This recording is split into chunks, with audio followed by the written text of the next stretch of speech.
What is going on? Welcome, oiled up warriors and shield maidens of the internet. We are here tonight, myself and King Steel from Let's Talk Metal. Oh my God, he's putting something on. Here we go. Huzzah! I'm Have ready at, for this. have at Yes, you. I've upgraded to King tonight because why wouldn't you? Is that a real sword? That's not a real sword. This is true steel. You question the trueness of my steel?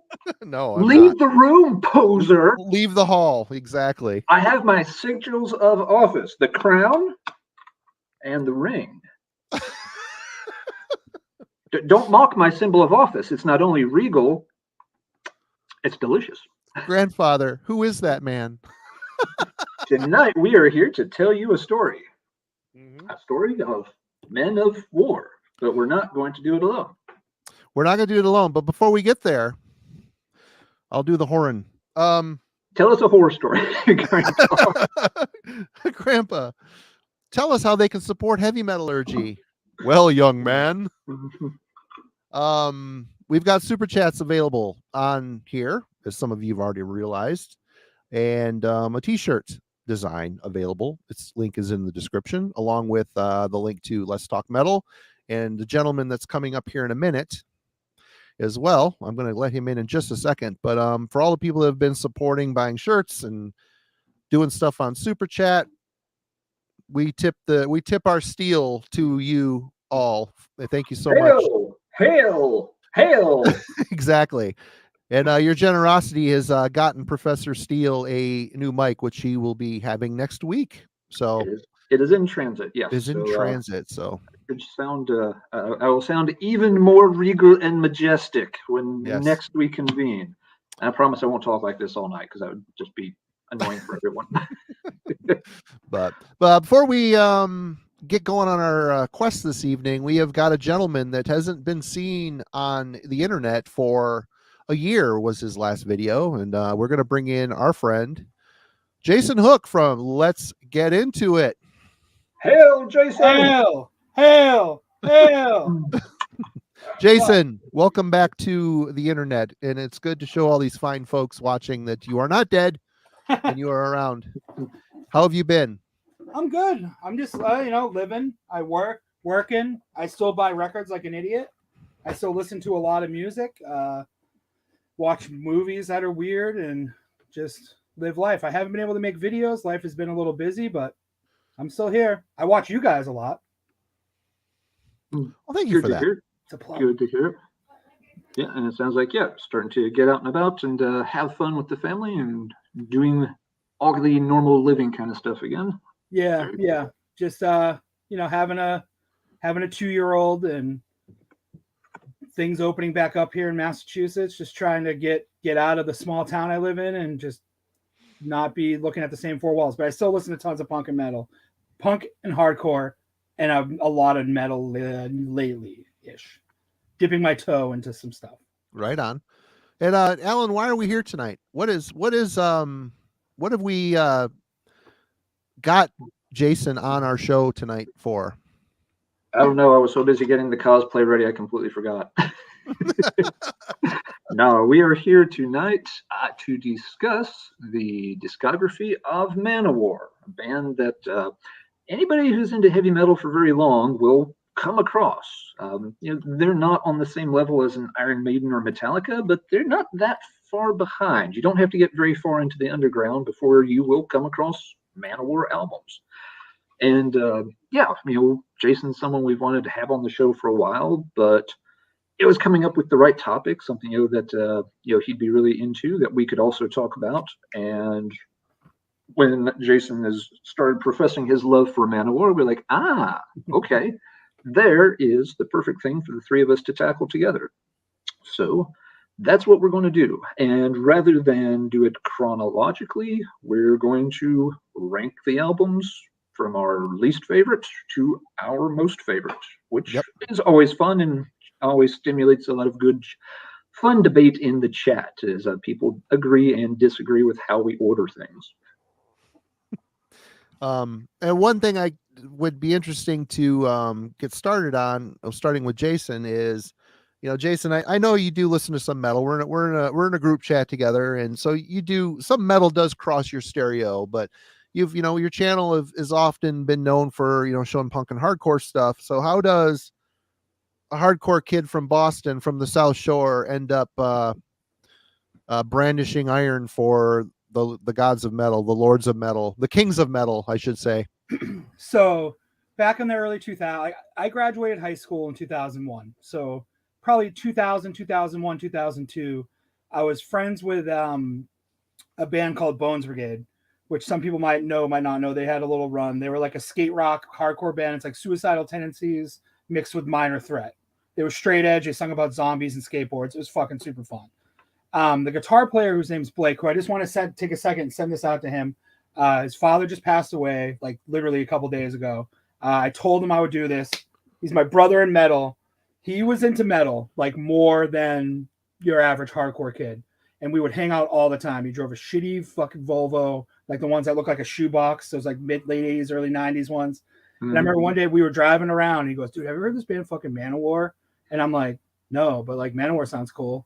And it was Kings of Metal. And ever since then, like that day on, that was our fucking soundtrack. And like I mentioned before we came in here, there was some of us who were like, oh, this is cool. And there were some of us who were like, this is cool. And Manowar is a band for me where when I listen to them, it just brings back a lot of memories of that time where all I did was hang out with my friends. I worked at a fucking pizza place. I was single. I lived in my parents' basement. I paid $50 a week rent, and I thought I was going to never be able to move out because, my parents were, leeching money off me. And I would just fucking get picked up by my friends, and we would just listen to bands like Manowar and just like, hit mailboxes and do lawn jobs and like skateboard and just fucking be goofy as fuck. So I just love this band. We'll get into opinions. There's some stuff I love more than other stuff. I'm sure whether you guys are the same. I think we might be on the same page with certain things. But yeah, it was just, and then it just kind of trickled in where, like, I'll never forget. I was in a van and we were on a tour, and we were playing Manowar. Blake and I were listening to Manowar, and someone else in the band turned to us and was like dead fucking serious. Goes, "Do you guys like actually like this stuff?" And like we were like, "Fuck yeah, bro!" Like total like.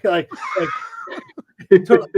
Fuck yeah, brother. Of course we do, because we're fucking metalheads, and they get, it's just stuff like that. It just literally, it's so vivid to me. Certain songs, it just bring back like very vivid memories of a certain time in my life back. Love it. Yeah. Well, before we get into Alan's descent into the Manowar and mine, I do want to. We got a little ahead of ourselves. I do want to give a real quick, early, brief history of the band. I accessed Wikipedia 5 minutes before we went on to make me sound smarter. So everybody bear with me. The band was formed in Auburn, New York in 1980 by Joey DeMaio, bass player, and Ross the Boss, who was also known from the New York punk-ish band called The Dictators.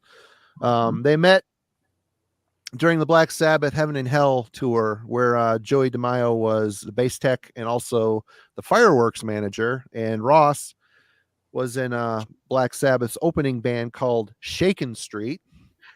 Apparently the two hit it off, and I guess Ronnie James Dio suggested that they start a band and gave them some suggestions on things they could do. Later on, Eric Adams, the Golden Pipes of Manowar, joined later, and he was also a friend and classmate of Joey's from back in the day. It was his unique voice, very sculpting factor of Manowar's music for sure, along with triumphant riffing and Joey's distinct bass sound, tone, and playing style, which took them through 11 proper albums and 42 years of metal service. Holy shit, 42 years. And man, King Steel, that ring looks delicious. How did you get into some Manowar? Cherry. So bonus. Manowar, it was just one of those bands I came across out checking out, different stuff. I'm pretty sure, let's see, I either heard it right before or right after starting college. I know one of the first times I started hearing, more than just like, a couple of songs was, like college radio had Kings of Metal was a regular feature on the Metal Storm Show 88.1 WBGU radio back in the early 90s. And something I picked up on pretty quickly was Manowar was a band that appealed to a pretty wide cross section of people. Kind of like what Jason was alluding to. It wasn't just hardcore headbangers and thrash kids that were into Manowar. It was lots of people. A friend in high school came up to me at one point and was like, "Hey, do you know this band?" I'm just like, "Yeah, they're actually pretty good. How do you know them?" Because we were buddies. He was not a metal guy at all. He liked a little here and a little there, but he would never have called himself, a heavy metal fan. But he heard, Wheels of Fire and thought it was the best thing ever. Randomly walking through my dorm one day, somebody had Kings of Metal playing, and like stop and look into it. That's Manowar, and the guys look at me, very much just kind of a typical frat bro looking kind of dude. And he's like, "Yeah, hail and kill." I'm just like, "That's cool." And I'm thinking to myself, you don't own another single heavy metal album at all, but you're really into this one. That's interesting. But yeah, so once I heard them, I got hooked right away. It's just like, this is really cool, really fun. Worked my way through their discography. Their stuff, they had some big albums. They were, of course, a major label band for a while. Those were easy to get, but they had done several older albums that were kind of hard to get for a long time. You had to dig around and hope to find them either at a record store or in the dreaded expensive import bin. But yeah, they're a band that, my big take on Manowar is they're a band that, they're easy to love and they are easy to hate at the same time. Oh yeah. There are a lot of people who swear by this band. Everything they say and do is gospel to some fans. There's Manowar fans, they're like sports fans. You've got those sports fans who just blind devotion to the team. It doesn't matter what their team does, it's perfect. And if the team loses, it's always the other team cheated or they got screwed by the umps or whatever. It doesn't matter. Their team could literally go into a zoo and set all the baby animals on fire, and they'd just be cheering them on because their team did it. And then there's the other sports fans who may be very big fans of a team, but they can readily admit that sometimes our team sucks, sometimes they're good, and sometimes they're not. You can divide Manowar fans into those same categories. There are some Manowar fans that this band can do no wrong, and they just live for every word this band has ever played. But then there's other, fans, and I fall into this second camp where it's like, this band, has some glorious stuff, but they also have some real stinkers. They're an easy band to hate. They can be one-dimensional.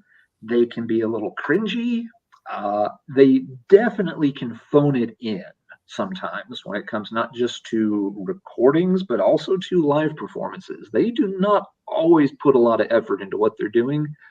They are not above milking that cash cow that is called Manowar and just kind of sitting back and coasting a bit.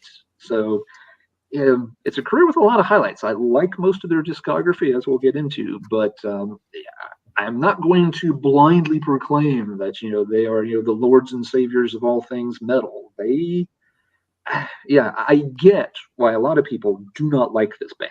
Oh yeah. And why they don't want anything to do with them at the same time. Yep. But I love a lot of their music, but there are issues with parts of their history for sure. Well, yeah, especially the times. Manowar never really changed, but the times changed around them. And you got a band, a lot of fantasy type lyrics, but there's a lot of misogynistic stuff too. And, that shit just doesn't jive as well these days as it did back in the 80s and 90s.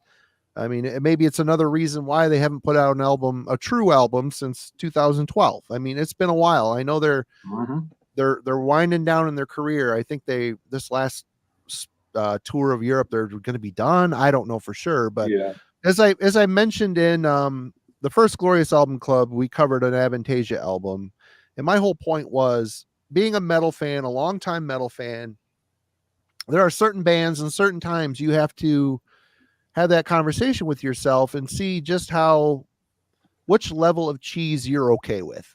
Mm-hmm. And when the first time I heard Manowar back in the, I don't know, it's probably late 80s, I had zero tolerance for it.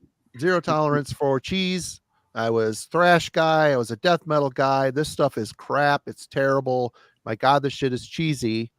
And then it was, I started writing for Metal Maniacs, and my editor and friend, Jeff Wagner, made me an essential Manowar mixtape. He picked all the classic songs from the early albums and put it on there, made a little cover for it, and sent that to me. And I started driving around listening to that thing.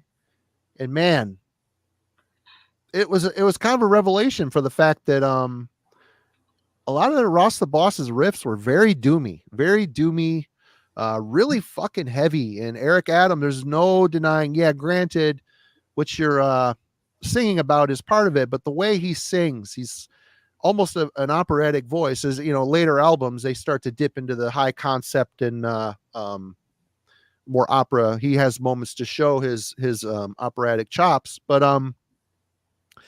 that tape kind of made me perk my ears and got me going like, okay, this stuff is pretty damn good. But then it was the first ever Metal and Hardcore Fest in Worcester. Was that in Worcester? It was in Worcester, wasn't it? Yeah, it was in Worcester. Yep, at the Palladium in Worcester, right? Yep.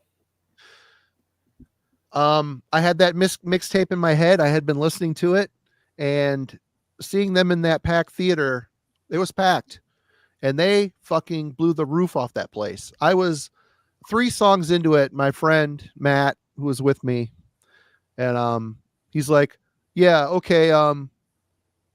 What is this crap?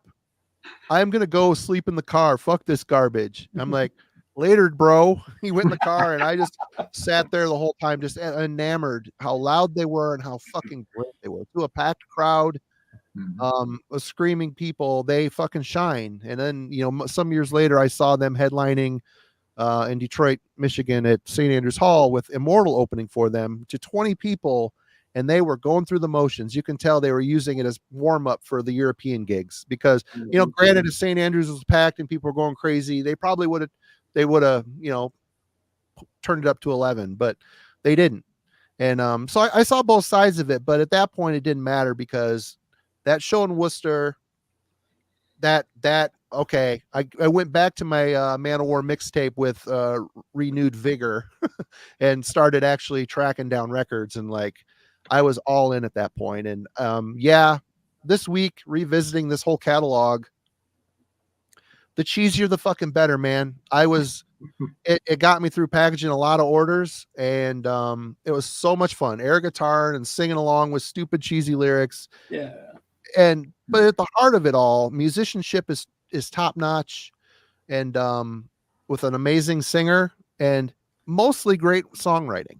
Even though there's times they really play it safe and simple, the Manowar really can dust off some very interesting riffs and good songwriting chops. But yeah, so that was my whole dive into the whole Manowar. Sorry that was long and augmented, but no, those are all good points, and you're exactly right. You know, how much you will or will not enjoy Manowar depends a lot on your cheese tolerance. You've got to, or you have to be completely blind to the fact that it's cheesy, and that's again where you just get into some fans that are, you know, true disciples, and you know, no, this is the lifestyle, this is the way, this is the word, and you pretend it's all real.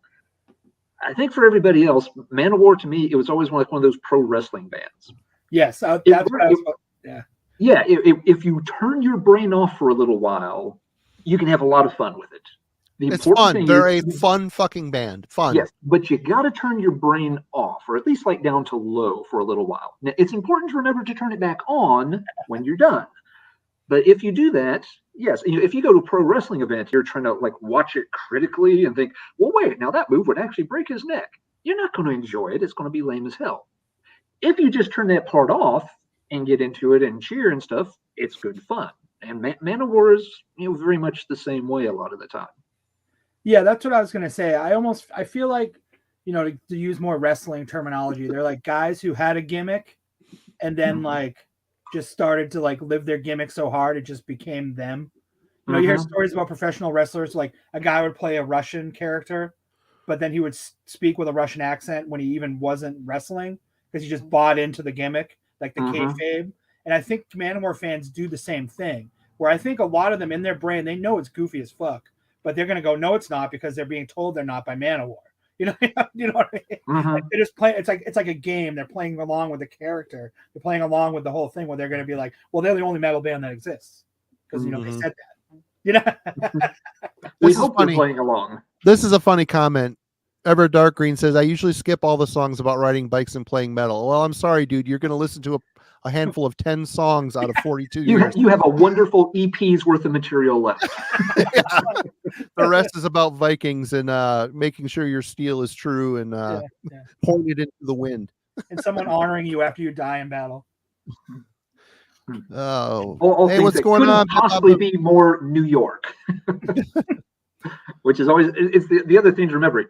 These are four New Yorker guys who are doing this whole Conan worship kind of gig, but are coming across like, yes, they've just crawled across the desert of Samaria or straight out of a Robert Howard novel or something. Yeah, this is a They're good like, what? point John makes here. I don't consider Manowar cheesier than anyone else. If I'm honest, black metal, death metal, Motorhead, Judas Priest, Anthrax, Slayer are just as cheesy. Manowar just doesn't try to hide it, and that's a good point. Again, as a metal fan, you have to say, am I all in on cheese or am I not? And I wasn't, but now, I'm reminded after this week that, I'm an old fart.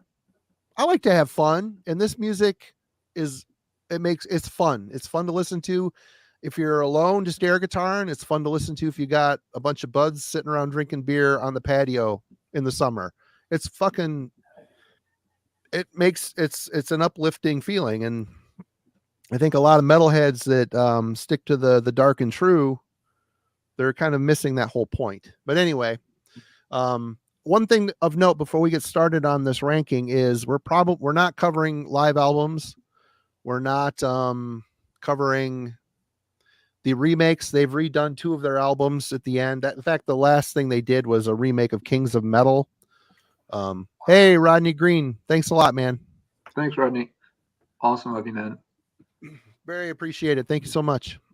But yeah, so we're going to skip all that stuff, and we're not going to probably dive into the Ross the Boss stuff. I only have one of his albums. It's good, but we're just going to stick with the tired and true studio albums. Yeah, and as always, we mention this anytime we do one of these ranking videos instead of just a history of. These are just our opinions. People's lists are not going to match one another's perfectly at any time. And just because we have an album ranked low on the list, it doesn't mean it's a bad album necessarily. We'll let you know if we think they're bad or not. But something's got to be at the bottom of the list. We're not going to, cop out here and be like, oh, it's an 11-way tie for first. That sucks. No, I'm not going to do that. Nope. So something's got to be ranked 7th. Something's got to be ranked 3rd. And sometimes it's just hard for an album to move up. If something moves up, that means other albums have to be shifted down. So, don't get your panties in a wad if we, take your favorite album and rank it 5th instead of 1st or something. These are just our individual opinions on it. Opinions change over time. And on a lot of these, it's often splitting hairs. It'd be very easy to just say, well, these two could swap places and it wouldn't be a big deal. Ask me next week and things may be in a slightly different order here and there. So it's all in good fun. So just, don't lose your shit or take it too, like Manowar, don't take it too seriously. It's all meant for good fun. And remember, we're here to burn up the night. Jason, why don't you start? What is your number 11? Jason, let's get into it. I'll put the sword away now. So coming in at number 11 for me was, I don't own it. I just want to say real quick, when I started looking through, I have a lot of Manowar records. I don't have all of them. And I thought I had more than I did. I don't.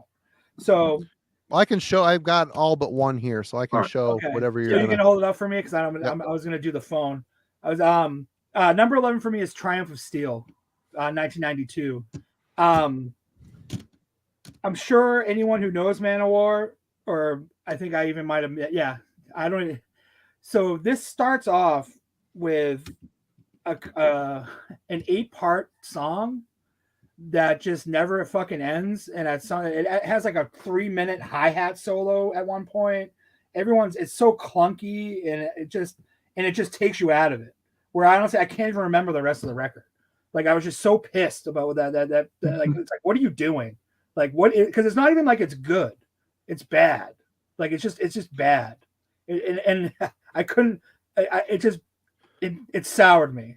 It soured me so bad that I don't even think I finished the whole record to be honest with you. Which is kind of sad because after that song, the album does rolls. pick up. It picks up pretty well. Yeah.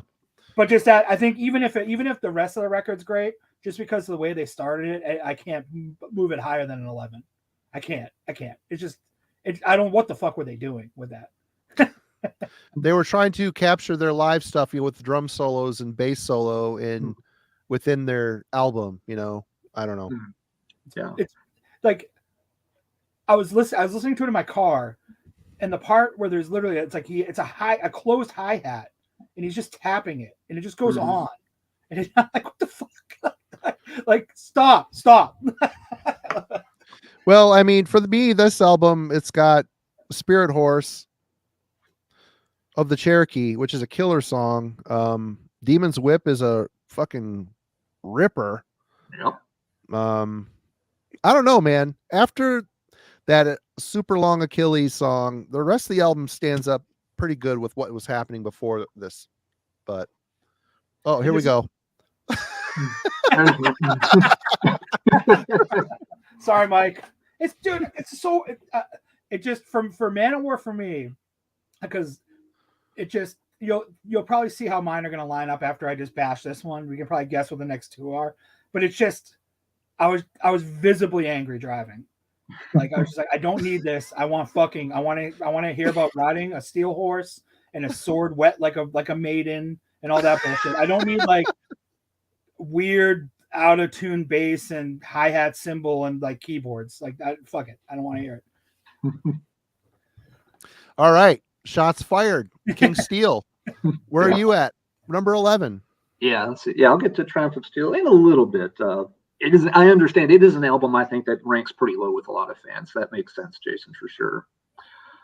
Okay, number 11. It's going to take a minute, so everybody just settle in. I wonder if we have the same 11.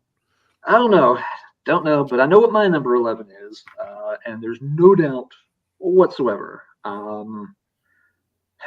Let's go. My number 11 is 2007's Gods of War. Yep, mine too. I don't just, man, I try to, often be kind of, congenial about these things. If other an album, that's cool. Maybe it's not a bad album. Maybe it's just not for me. When it comes to this one, this isn't just a turd of an album. This is more like, how sometimes you walk your dog and it takes a dump, and then when you're not paying attention, it turns around and it eats the turd, which means later on it has to re-crap the same turd. And so it's like you got this turd that's actually twice shat poop. This album is the twice shat turd of an album. This album, Jason, you talked about Triumph of Steel making you like physically angry. This album makes me physically furious. A while back, I did one of those tags that was going around, 10 albums that you think suck. This was one of the first things that immediately popped to mind. I put it like in the middle. I probably should have ranked it higher on that list. I hate this fucking album so goddamn much. Words are not going to express my rage for it. I bought it the day it came out. Loved Manowar, really liked all of their stuff up to that point. Got that one. I didn't keep that album a week before I got rid of it. I don't remember if I traded it, if I ran over it with the car, if I took it out onto the street, took a big dump on it, brought a dog by it so I could eat my dump and then re-dump the dump that was dumped on the Manowar dump. I don't know what happened to it, and I don't give a fuck. This album is infuriatingly bad. Not surprisingly, it's one thing. This may be a little bit of a giveaway. It's the first time they're on their own record label. Magic Circle Music. Magic Circle. Yep. Yeah, and I can see why, because if I owned a record label, I wouldn't have released this thing for all the Leprechaun Gold in the United Kingdom. You start at basic problems. You're starting out with a 6.5-minute instrumental intro. 6.5 minutes of your life of listening to cheap synthesizer keyboard effects that were probably rejected from the score of every bad sci-fi fantasy movie made in the early 1980s. This is music that doesn't even belong on the soundtrack to Crawl, for God's sake. It's horrible. And you get through it, and then you're waiting for the big payoff. And what's the big payoff? Track 2 is another 2.5-minute intro. If your album has 2 intro songs, there's a 99% chance you've done it wrong. You finally get to something. There are songs here and there, maybe within the album, that might be okay. It's hard to find them because this album is like 75 minutes long and 16 tracks, and at least half of them are either just little interludes or Eric just talking over some really lazy synthesizer keyboard crap, telling you Viking stories. And that's the other thing. This is supposed to be the big concept album. What concept do we pick? We picked the most overdone concept in the history of heavy metal, Vikings. There's an entire subgenre called Viking metal. I don't need to listen to Manowar do a whole fucking album about Vikings. There are bands that do this. Alan and Marty gives us a Viking album every 13 months. Why do I need to hear Manowar try to do Vikings for 75 minutes straight? I don't. I'm literally getting stuck here. There is nothing redeeming about this album. If there are some passable tracks within it, I don't care enough to find them. And to be fair, I gave this another chance this week. Again, when I bought it back in the day, I instantly hated it and I instantly ditched it. This week is like, okay, I do got to go back and give it a fair chance. Time has passed. I'm a more mature individual. I can look at it from a different perspective. I can find my place and be at peace with this album. I didn't even get through the damn album. I got about 2/3 through it and I realized I am wasting my life listening to this thing right now. I could be listening to Taylor Swift. I could just be listening to the advertisements YouTube plays between real songs. I could be listening to nothing and be happier than listening to this piece of junk of an album. It is lazy. It is ponderous. It is the worst instincts of Manowar overdone. They're drinking their own Kool-Aid. They're relying strictly on the hype of their name, and they're just coasting. This album sucks. And to be fair, just so folks don't think this is going to go on all night, this is one of only 2 Manowar albums that I kind of give a thumbs down to. Most of their catalog I like really much. But this album is horrible. So fucking horrible. I'm going to go eat my ring pop while Marty explains why he also apparently doesn't like this album very much. No, this is the only Manowar album I don't own, other than the I don't own the remakes either. But I checked it out this week for the first time, and I gotta say I am behind Alan 100% on this. At some point, it started early. It started in the 90s for Manowar, but it really came to fruition on Warriors of the World. At some point, Joey DeMaio considered himself a composer.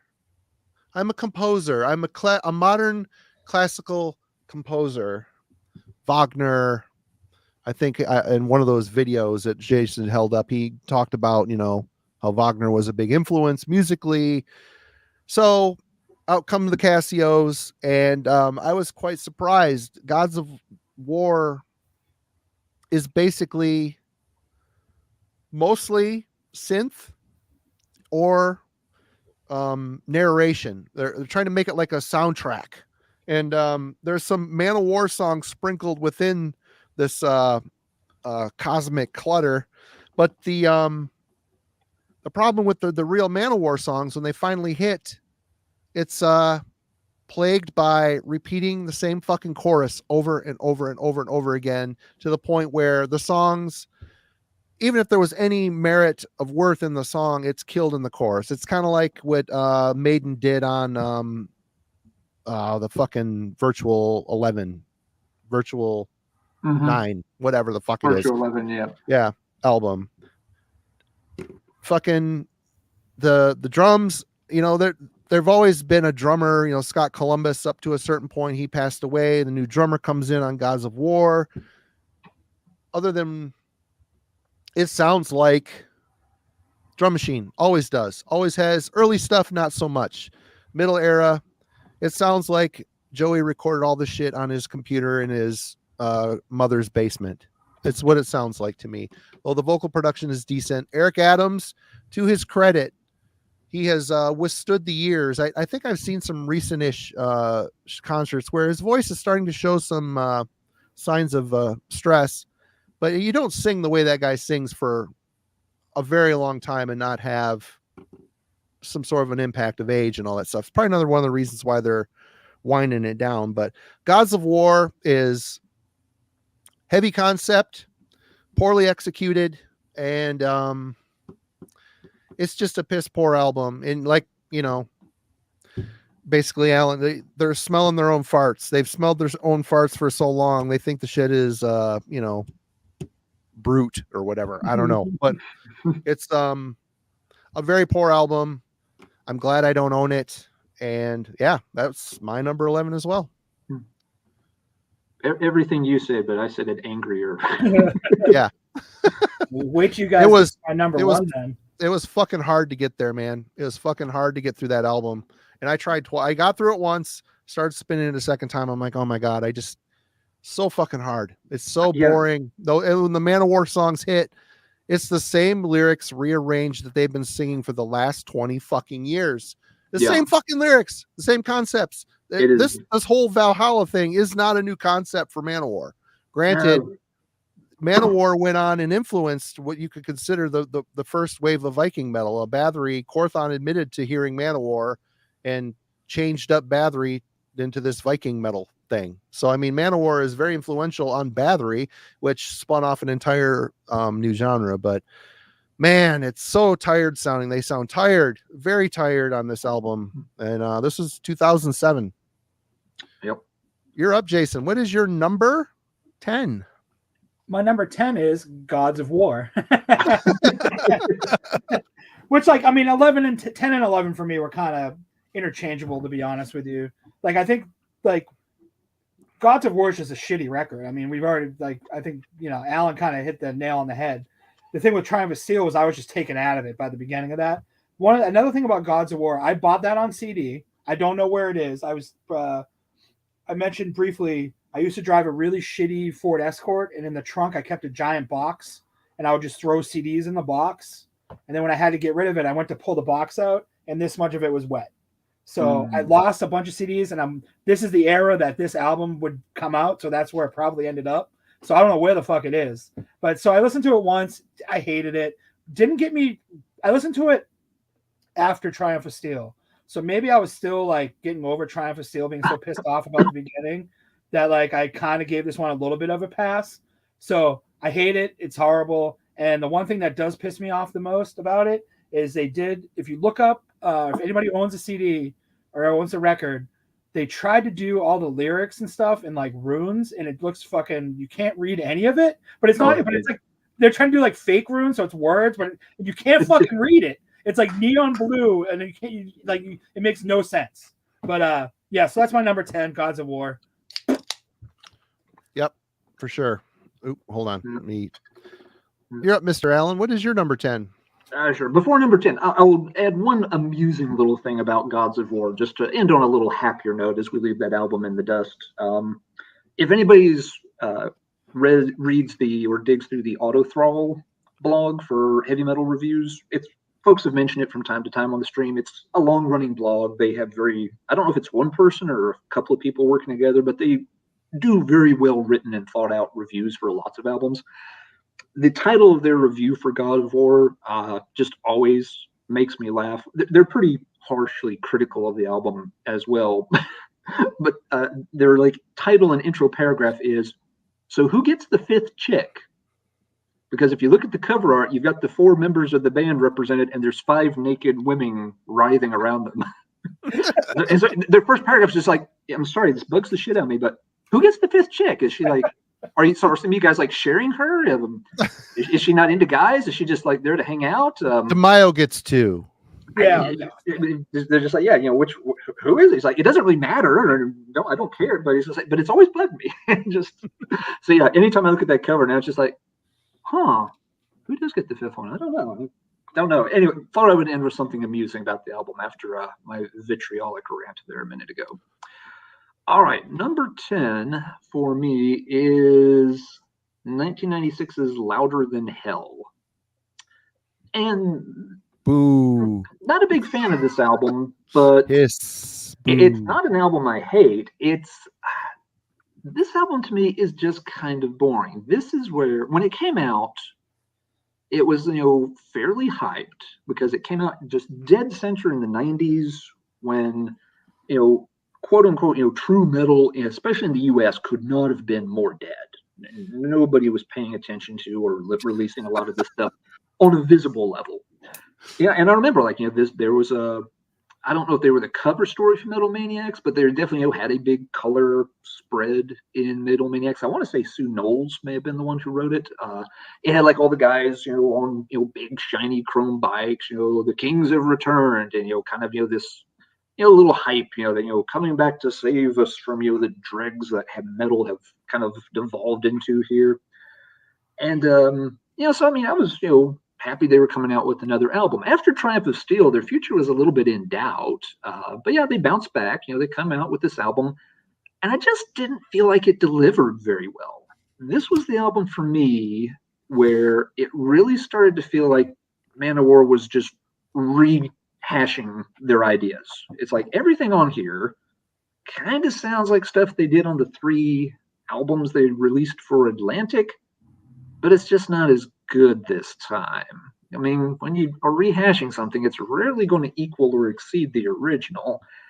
And that's what a lot of the stuff on here felt like. It's not bad. Again, this is God of War. Yeah, that's a 0 out of 10. This is, I don't know, at least a 4 out of 10, maybe a 5 out of 10, somewhere in there, maybe 6 out of 10. It's somewhere in the middle. But just looking at the track list, the only song that ever really stood out to me that I liked a lot was Outlaw.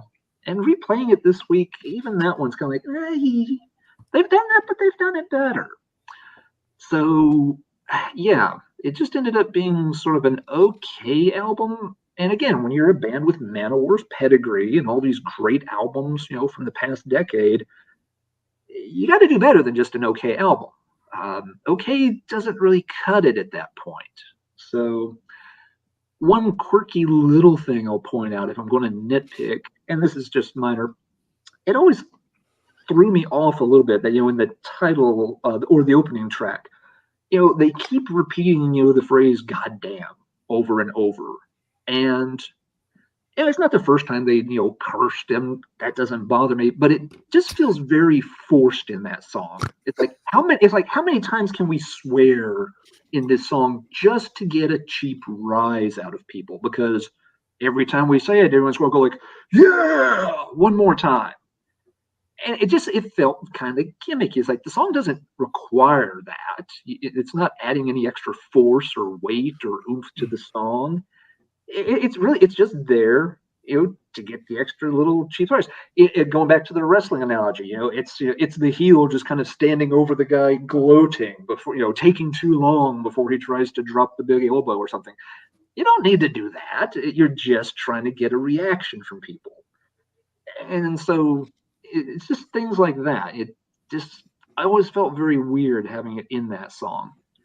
And the rest of the songs are okay, but they're average Manowar tracks. They've done this stuff before and they've done it better before. So I can't rank this album any higher. Always a little disappointing in Louder Than Hell, although it's not a disaster by any means. So that's what I got to rank at number 10. Okay. Marty, your turn for number 10. Number 10 for me. This 1987 album that a lot of people seem to have and like, Fighting the World. Oh, we were friends. So we got Fighting the World here. And honestly, You don't say. this album, I think this is Ross's last album with the band. There are, don't get me wrong, some really good songs on this album. I really like Defender. I've got the single for that somewhere. Black Wind Fire Steel. Blow Your Speakers was the MTV video for that, which it's okay. It's good. Fighting the World, too poppy. I do really like Carry On as well. But the thing really for me on this album is the how slick the production is. It's too fucking clean. Too clean. Oh, wait. Sorry. Too clean. And I think the songwriting was starting to getting a little tired on here, although the good songs are really fucking good. And you say what you want about, ballads. I've had to kind of come to this realization over the years. Mostly ballads, I hate them. But Manowar wrote some fucking pretty triumphant, amazing ballads. And Courage is a great one. You could tell Eric really puts his heart and soul into those. So there's, I think, a little bit extra attention paid to the ballads on the albums that are coming up here. They're typically very positive and uplifting tracks. Find the power within yourself type stuff. And, this is by no means a rotten, terrible album, but man, I like so much of the stuff coming. This had to be towards the end for me. Production is a big thing, and there's just some songs on here that are just bad. Where's my list again? I don't know, man. It's just very, very few good, great songs and a lot of okay songs. It's just production for me, too slick. That's my number 10. You're up, Jace. So that number 9. I'm already going to enjoy this episode because I was afraid our lists might be too similar, and I don't think they're going to be. So number 9, I'm going to go with 2012's The Lord of Steel. To be honest with you guys, this was the first time I listened to it. I knew it existed, but I think after, Gods of War, I was just like, oh crap, I left it upstairs. I can't, you know what I mean? I was like, this isn't going to be good because that was just so bad. And then I was also like, these guys are getting older. I kind of feel like they just got to put a record out so they can tour South America and Europe again. Cause I don't know when we can get into this, but Manowar is a band that is immensely popular outside of the US. Yep. Oh, immensely. Like crazy popular outside of the US.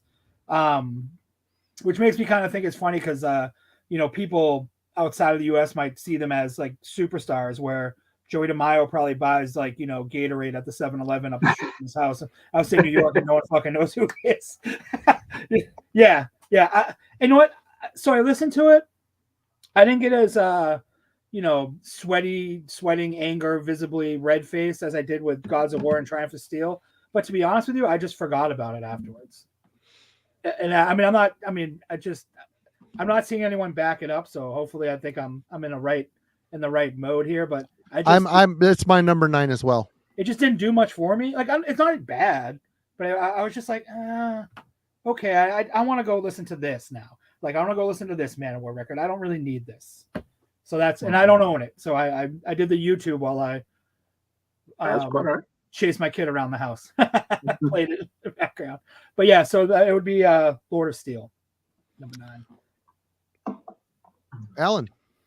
I think we're all going to be lined up on this one because I've got Lords of Steel at number 9 as well. And kind of approached it the same way as Jason. After the disaster of Gods of War, I remember when this came out, and I was just like, no, I don't care. So it was a while before I even checked the album out. And the album is widely criticized for having a really weird production. The bass is very loud and kind of scratchy sounding. It kind of drowns out the guitar to an extent.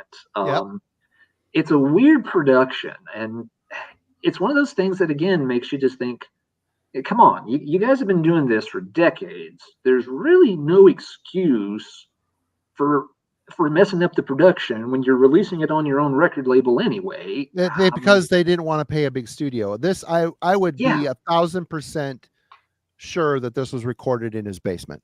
It just sounds the guitars sound like DI or faking,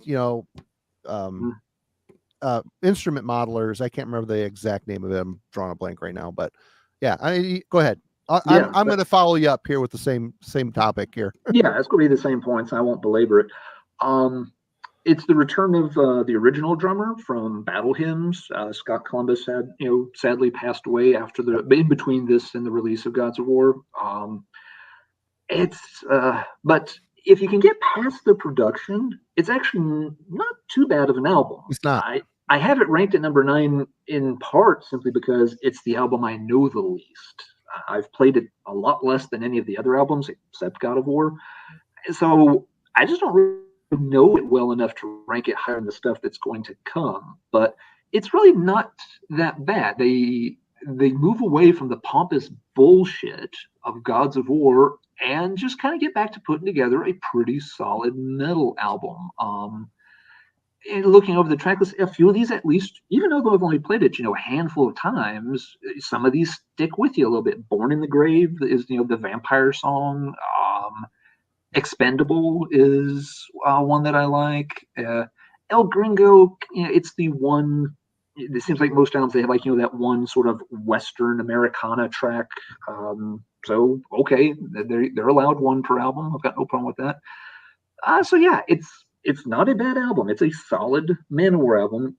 You do have to get past the weirdo production, though. If that sound bothers you, then yeah, this is going to be a non-starter. But I think it's all right. I don't own this one. I would probably pick this one up if I come across it, like in a used CD bin or on sale, or I'm rounding out the Discogs cart one night. I could see picking this up. I just, haven't come across a copy in a long time. I had kind of forgotten about it a little bit, avoided it for a long time, checked it. I was like, oh, okay, it's actually not that bad. But then I hadn't circled back around to it for a while, and revisiting it this week, it's a solid album. Nothing wrong with it. It's just that the rest of their catalog, I know it better. So this is as high as I can rank this album, just based on familiarity. But we're already at the point where this is an album. Even despite the weirdo production, I'll give it a thumbs up. I do like the album. Yeah.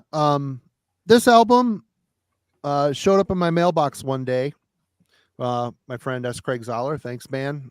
And I listened to it a couple times this week, loudly in the car. And again, it sounds like it was recorded in Joey's basement. He typically plays like something called a piccolo bass. It looks like a Rickenbacker, but there's a very skinny neck, real tiny strings, very precise playing. This sounds like he just picked up a random Fender P bass. It's got a very farty, flat sound, and it's very loud in the mix, like Alan mentioned. Very loud in the mix. It steps on the guitars. It kind of loses the precision in the rhythm section a little bit when and this new drummer guy that's listed, half the album sounds like it's digital. The other half, there's like this little drum fill thing that sounds like a real drum set that goes into the song, and it sounds kind of like he may have played on one or two songs. I don't know how they do it, but the drums always sound fake in Manowar. But I'm sorry, Alan. This album for me, like I said, it's upstairs. I forgot to bring it down. I don't really start to like this album much until track 4, Righteous Glory. It's kind of the ballad of the album. Again, Manowar pays close attention to doing a good job with those. And after The Lord of Steel, this album is wait, I'm looking at the wrong list here. God of War. After following up God of War, that album is so bad. This is a huge improvement. And it gets to Righteous Glory and the song Touch the Sky, and especially Blacklist. Blacklist is a pretty damn good song as well. Yep. Hail, Kill, and Die, The Kingdom of Steel. All these are quite good songs. And again, Eric Adams, his voice somehow seems pristine. Out of this whole album, his vocal production is the best of the entire production. And it makes me wonder if maybe he didn't go into a studio to do his vocals. I don't know. but it He just just seems always like sounds good. he really does. He always does sound good. But I like this album, and something's got to be towards the end, because from here on up, it's all pretty damn awesome. But Lord of Steel is not a bad record. It's not a great record. It's a band that still sounds tired. There isn't the hunger that was there in the early and the middle era of this band. Obviously, some changes have happened in the band. I think Carl Logan does play on this, but he got into some Carl's still trouble. on this album, yes. Yeah, he is on this album, but he ended up getting in some trouble. He is no longer in the band for doing some awful things. But good album. Is it a great album? It is not. But if this is the album they go out on, that's kind of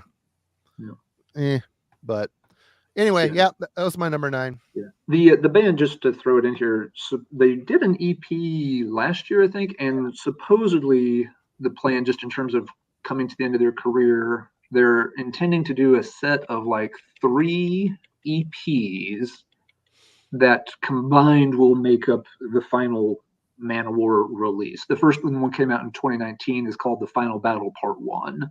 So apparently there's 2 more EPs worth of material to come, and that kind of is meant, they're advertising that as the final Manowar album. Just is it good? Have you heard it? I have not heard it. Reviews on it are kind of lukewarm. There's like a couple of good tracks, a couple of tracks you could do without, but I have not checked it out, since it was not part of our it's not an official release at this point anyway. It's just an EP. Mm-hmm. Yeah, but it's official. It's but yeah, it's not a studio album, so we weren't going to rank it, so I didn't get around to it this week. I'd be willing to bet that COVID probably sidelined, the last 2 ones coming out for sure. Very much good. Yep. And not to get off track here, but something to think about maybe after the end. At the end, we can talk about when. Just something to keep in the back of your mind. When do you guys think it's a time for a band like, of Manowar stature, a time they've been around, to be like, let's just stop doing new records and just tour and play the hits and make money? Right? Kiss, going back to Kiss, they're a prime example. Yeah. I mean, they're to the point now where Gene Simmons can still sing very well. Paul Stanley, he struggles. Mm-hmm. He struggles. He's not the same vocalist he was, in his 40s and 50s.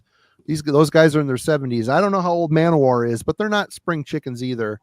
And you got that golden voice of Eric Adams, and to the level that they perform in Europe, I don't think that to continue that quality is something that can happen. But I don't know. I always commended Kiss because they ended up putting out 2 more albums after massive lineup changes that weren't terrible. They weren't great, but they weren't terrible. Manowar is kind of in the same boat. They're kind of just treading water in their own juices at this point. Yeah. And Eric Adams, according to the Mothership, is 68 right now. I didn't even know. I didn't think he was that old. I mean, I knew he was probably older, but he's in great shape for 68, man. Born in 54. Because it's just like, I mean, I'm not trying to, I wouldn't know. I'm not a band that's been like that, but you got to think like you have enough songs that you can throw together a set list.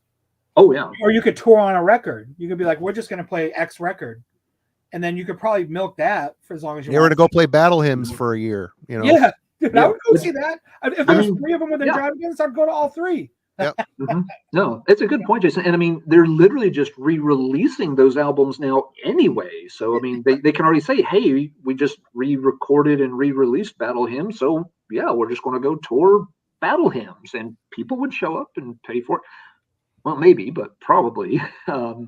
Which is one thing. Again, one of the points. Just I'll throw it in here. It's as good a place as any. On the other side of that coin, one of the reasons it's real easy to hate Manowar, they've gotten in the habit of wanting to charge exorbitant prices for tickets, even for small venue shows.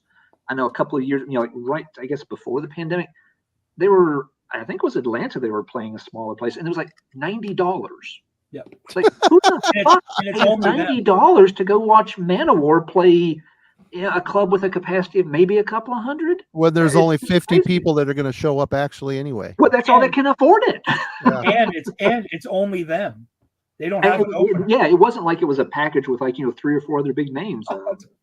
There might have been an opening band. I couldn't tell you who it was. I doubt anybody could have. It's another one of those points. It's like that kind of thing makes it real easy to hate these guys sometimes. Come on, that's you're a metal for the people and all that. But hey, Visa and MasterCard first, motherfucker. Okay, Jason, what is All your right. number 8? I want it before. I'm gonna say 9. I'm sorry, number 8. No, number 8. Sorry, Number 8. This is one of the last ones I don't own. Trust me, guys, I do own Manowar records. I know I haven't shown any physical stuff yet. That's okay. And this is also one that's probably going to get me in trouble or start the eye rolling. But my number 8 is "Sign of the Hammer" from 1984. wow. And the thing about this too is now we're entering in my brain where it's not a bad record. It's just if I had to rank them, I'd put this one at 8. It's good. It is good. No, I can't listen to this. I'm sorry, I muted him. Yeah, I mean, fucking for the Powerhead. Holy shit! But this will tell you what my opinion is. Guyana Cult of the Damned is on an 8 record. Yeah, Marty, I told you we should have invited Mike Seatown. I told you, man. Mike, do you want the link? You want to get on here and cuss us out? Mike says you're already in trouble. Just wait till we get to my number 7. Anyways, oh shit, yeah, I'm getting late. Okay, whatever. It's not a bad record. This isn't on 8 because it sucks. As bad as the previous 3 I've bashed for the first hour of this live stream. There's just other records for me that hit me harder that I like more. Just gonna be honest with you. No, that is fair. If that's your opinion. It's like you're wrong, but it's okay. Yeah. It's got some great songs. All Men Play on 10 is a great song. Sign of the Hammer is a great song. They're great songs, but I just think there's other records with better songs on them. And All Men Play on 10 is also probably well, how would they put that out as a single, right? Was there a video for that one too? So which one? I don't think so. It was a single. You're right, because I think I had the speaker. It's shaped like a Marshall stack of a thing. Yeah. Yep. But going back to when I first started listening to this band, I don't know, Sign of the Hammer just wasn't. We didn't hate it, but there's another few that we would reach for, which you'll see further on my list that I think are just better than this record, in my opinion. Still go buy it, guys. Guyana Cult of the Damned. Guyana Cult of the Damned. Oh my God, it's hard to that song is so fucking good. We'll talk. We'll come back to that one much later. I'll let you guys who like it talk about it more. All right, Alan, you're number 9. Not 8. Sorry, we're on 8, and I'm probably going to get in trouble with a lot of folks for my number 8 as well. And it's the same rationale as Jason. I like this album. I just like the other albums a little bit more, or ranging to a lot more. I'm putting Battle Hymns here. This the debut album. Yes. I put Battle. It's close. Hold on, everybody. My sword. Here we go. It's my turn. And again, I've prefaced this. I like this album. It is a very fun album, but it's also a very goofy album. And goofy in a different way. It's not just the the oiled up machismo wannabe Conan kind of thing. It's their first album, and it's it goes in a few different directions. You've got look at the abs on that eagle. The eagle has abs. It sure does, and that's kind of also sketchy cover. It sets the stage for you. I mean, right away, you've got the songs are fun, but they're more like corny cheesy rather than eye rolly cheesy. You've got Death Tone with I don't know if it's a cowbell or a wood block, but right away it sounds kind of like a 70s cock rock kind of song with of course the flipping squares off, riding your bike around town stuff. You've got songs about like guys coming back from Nam with post traumatic stress disorder here. So it's a fun listen. I like the tunes, but they're kind of goofy. Oh, they're lighting you up. It's not. That's okay. I would put this album higher, but there's nothing I want to rank. Again, every time you slide an album up, something's got to go down, and there's nothing I was willing to slide down below this. Because I mean, again, if this was a one-off release, the band, fell apart. They were killed in a Harley accident afterwards or something, and they never went on. Would people be that big into this album? I really do wonder sometimes. This album, it has an amazingly high score. It's their highest ranked album, I think, on all Metal Archives, which you take it for what you will. But yeah, I'm always impressed this album gets so much adoration because at the end of the day, it's a goofy album and it's an atypical Manowar album. In terms of getting into what most folks consider the classic Manowar isms, you get a little bit of it on side 2. You've got Dark Avenger, which obviously is very cool, but that song just kind of foretells what's going to come. The tracks Manowar and Battle Hymns, again, they're fun, but they're a lot more they've got more of a catchiness to them than a lot of the later stuff does. So while there's not any songs on here I'd say are bad, it's a fun album. I'll revisit it, from time to time and play it. Just like, it's good. Like Jason described at the beginning, it's a great album to put on, when you're driving around, at 3 a.m. in your buddy's Camaro and you guys just worked the night shift and now you're just fucking around, blowing off steam. But I'm not willing to rank this any higher than that. It's a fun album in a goofy, corny kind of way, but it doesn't measure up to the stuff that would come later. It shows hints of what they're going to do later, but it's a starting point. It's not, they're not there yet. And that's where I stand on it. Good album, thumbs up, but I will not rank it higher than the stuff that's about to come up. All right, Marty, your turn to get roasted. So what have you got? Oh my God, everybody! I've loved the comments tonight. Holy shit, so funny! You guys are awesome. Manowar, as we said starting out, it's a band that is polarizing, and as we're saying, their catalog can be very polarizing. Everybody's got their favorites, and boy, they cling to them hard. So, yeah, I know a lot of people love this album to death. I hate to rank it this low, I really do. But everything above it, I very much listen to and enjoy more than this one. So on we go. Marty, you're in front of the firing squad. What you got? Number 8. I think I'm pretty safe with this choice because this would be the proper number 8 as opposed to the band's seminal, amazing debut. But we're going with Warriors of the World. I got to change the thing around here. I got to say, when this album came out, I liked it quite a bit. I listened to it quite a bit. And I remember going somewhere into town with my wife.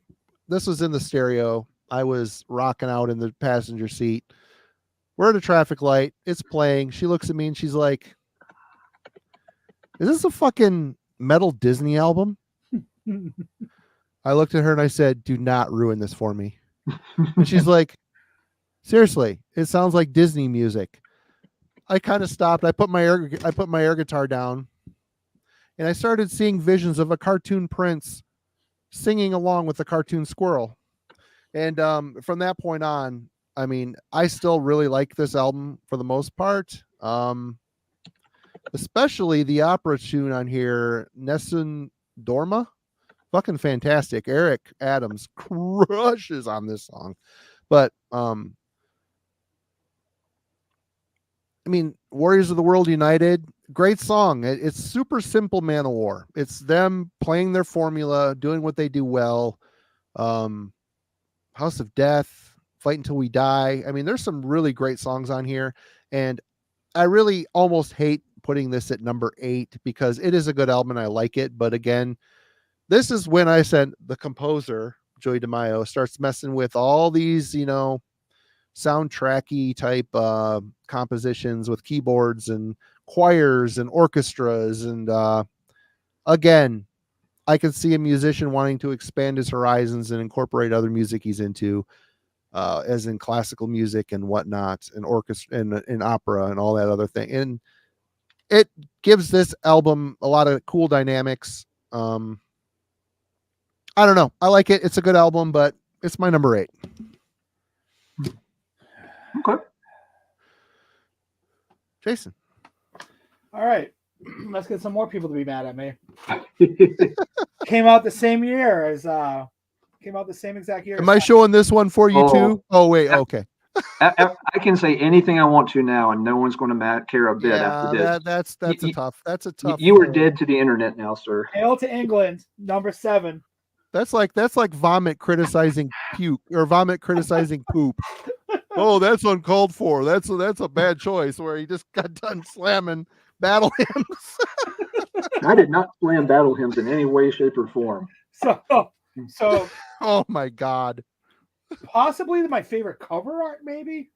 Because it's not as insane as the later ones get. I mean, it's insane, of course. It's Manowar, but There's not a bad song on this fucking album. it's not. I'm telling you, there's records I like better than this one. This is why I love this, because I thought we'd be closer and they're going to be different. So this is what's going to make this fun.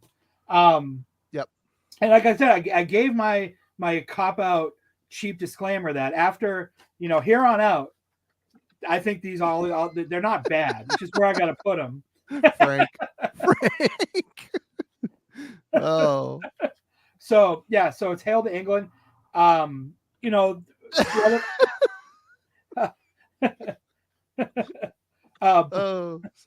of my enemies, each dawn I die.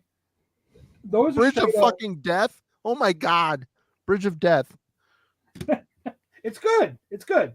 Other songs, there's better Manowar songs.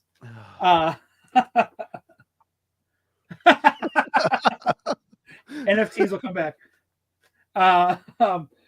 It's just, it's just, I think their other records are better. I didn't listen to this one as much too as when I heard it. You got to remember, dude, when I heard this for the first time was 2002. So the record was almost 20 years old. And I thought the other stuff I heard was better. I mean, I gotta say, you gotta put down the Metascophiles album and listen to Hail to England a few more times. This is all I gotta say. But here's the thing, though. In my opinion, again, guaranteed cheap cop out. All of these I can listen to all the time. Like I can listen to all these records and enjoy them. I don't own a single Warren album. You might. Frank saw red, I think.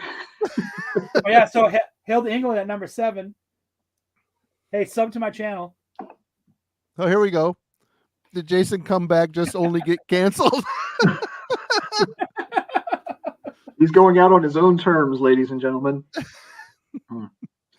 Yeah. Hey, everybody. My battle hymns pick doesn't look so bad now, does it? No. Does it? Yeah. Both of them are not good. I'm going to say both of them are not. They're not choice, but it's okay. Opinions. We all have our own opinions. Indeed. All right, Alan, you're back. I am back for number 7 and 7. Now 7. This is one that again, it's real close. I could easily have pushed this down at least 1 notch, maybe even 2. After replaying it some this week, I decided I'll put Triumph of Steel here at number 7. And the things Jason pointed out about the album earlier are fair. It's a weird-ass way to start a record. The story that was circulated at the time when this came out, which, again, harder to check facts back then and all that. This one came out in 92. Scott Columbus was already, having serious health problems, had to, sit this one out, had a different drummer. The story with this album was that reportedly, allegedly, Atlantic had asked the band to do something more commercial. That, they wanted they needed to make more videos like, Blow Your Speakers and stuff like that. Kings of Metal had seemed to have done reasonably well, but Atlantic wanted something more palatable. And so in response, Manowar delivered an album to their doorstep that began with a 22-minute long track divided into 8 parts based on Greek history. Basically saying, whoop, Wimps and Posers, leave the hall. Manowar don't play that way. And of course, this was the last album they did for Atlantic. I like that they tried it. Achilles, yes, it doesn't really quite come together as a song, but I like that they tried the concept. Greek history stuff, Achilles, Hector, that's perfect for Manowar. I'm amazed they haven't gone back to that for lyrical inspiration more often. I can only assume that they had some kind of turf war with, the guys from Virgin Steel and Manowar. Basically, they divvied it up so that, Manowar got the Vikings and Virgin Steel got the Greeks, and they promised not to cross that imaginary line in the sand again. But I like that they tried it. The parts don't quite come together. It is too long. The silly cymbal solo in the middle doesn't do anything. But it was a good try. There are parts within it that do hit pretty good. But also, like you said, Marty, once you get past that, or if you just get past it, the rest of the album's got some very, very good tracks on it. Spirit Horse of the Cherokee is a very good track, very well put together. Demon's Whip, is just, how fast can we play? We can play pretty darn fast, and it's, them just showing off full throttle speed. There's at least one more I wanted to call out on the track list. Let me pull it back up here. I'm lost in the never-ending section of live albums, which is a real thing that came later. Here we are. What was the other one I want to shout out here? Metal Warriors is, perfect anthemic kind of track for them. That's where most people think, the whole Wimps and Posers Leave the Hall line comes from Kings of Metal. It doesn't. It comes from this album. It's in Metal Warriors. That song would have been so at home on Kings of Metal. It's perfect for that. Power of Thy Sword is quite good. More that kind of, again, the ballady, majestic-y track. I like the closer a lot. Master of the Wind is a very pretty song. It's a little sad, and given the state of things, the band had to know their contract was up after this. Metal was changing very rapidly by this point. Grunge is already on the map. Metallica's Black Album is, leading heavy music in a very different direction. A lot of the older bands are fading out, hanging it up, or changing styles drastically. Their drummer is very sick. Manowar knows the writing's on the wall potentially here. So to go out with, Master of the Wind, that's a great track. I don't like everything on it. Burning, that song has never stuck with me no matter how many times I play it. Ride the Dragon is a great idea, kind of like Achilles. While Manowar does a lot of the sort of fantasy lyric stuff, they never strayed a lot into the dragon-y, castle-y, kind of stuff. It was always just more the me strong, me sword, me kill kind of fantasy stuff. Kind of surprised they didn't do a few more songs that had more of the dragon, type of fantasy leaning to it. So overall, it works pretty well. It's got some misses in it for sure, and the Achilles thing really is the Achilles heel of the album. Made it work. But nevertheless, it's an album I can still come back to. I don't play the whole album start to finish. I will pick and choose my way through it based on what I want to hear on a given day. But I think this album is definitely worth it for the good songs. The good songs are very, very strong ones. And so it's got a few misfires in it. That's not the end of the world. That's why, I've got this one ranked where it's at. If this had been the end of their career and they hadn't been able to regroup in the mid-90s, I think this felt like an album they could have exited with. It still had a lot of the Manowarisms you wanted, and it also kind of had that little bit of air of sadness, and this could be a swan song, and it would have been okay as that. So that's where I'm going to put Triumph of Steel. Number 7, a little underappreciated at times, I think, but I understand why. Well, me and Alan are on the same page with this one. Triumph of Steel is my number 7. And ultimately, if you were to take the Achilles song and put it at the end of the album, this album would have rang a little bit different with a lot of the people that are put off by it. The song itself, there's a lot of start and stops. It's kind of like the Satan's Fall of Manowar. It's just a lot of different parts kind of lumped together with a drum solo and a very chaotic and nonsensical bass solo. I mean, we all know Joey DeMaio is a badass. He can shred, but that fucking solo is a mess. It's a sloppy mess. I'm not going to go too far into this because I think Alan sized it up. I mean, The good songs on here are great, and but if you were to take the Achilles chunk and put it as the very final thing of the album, it would have been the proper ending to this thing. They did it probably as a fuck you to the label, maybe, I don't know, or they just felt that it was like some big massive compositional triumph. I don't know, but I mean like a Spirit Horse, great song. Power of the Sword, Power of Thy Sword, Demon's Whip, Master of the Wind, all good album. My number 7. Jason, Hey guys, what you got there? all right, this is again one of the last ones I don't own physically right now. It's going to be Warriors of the World from 2002. Yep. This was probably Marty. So Marty mentioned in the beginning of this that he went to the New England Metal and Hardcore Fest and saw Manowar. I'm going to guess they were touring on this at the time because I think it was around that time. So yeah. So I also went to that, but Marty and I did not know each other.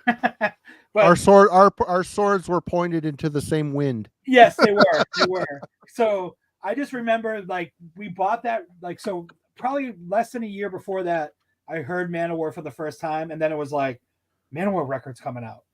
So we all went and bought it the day it came out, and we listened to it when we drove out to fucking Worcester, which is like an hour and a half for me. We showed up 2 bands before Manowar. My friend, who I mentioned earlier, Blake, was wearing a denim jacket that had the hammer drawn on the back. He was wearing, he broke his leg. He had crutches, and he was waving the crutches at the, I'll name the band at the end, but screaming, "Fuck you, Death to False Metal, get off the fucking stage." And I was during Immortal. Who they were on tour with. That must have been the same tour I saw him on. Yeah. He's going, "Fuck you, Manowar," like during Immortal, like he's during fucking Immortal. And then like we just listened to this record. This is one of the records that we listen to all the time. And I actually took extensive notes here so I can talk.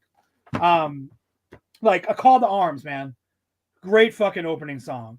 Classic Manowar, crowd pleaser, sing along, just fucking banger, right? And then it slides in the Fight for Freedom, the classic Manowar fucking, ballad. Soft and slow, sad, yet still heavy.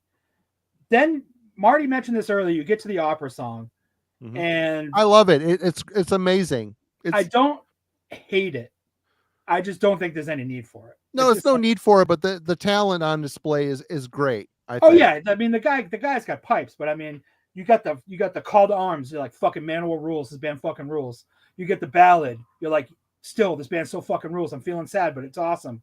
And then you just get the opera song, and you're like, he's good. He can sing, but like, fuck. Like, I want some fucking riffs. Like, I'm high. This is my down, man.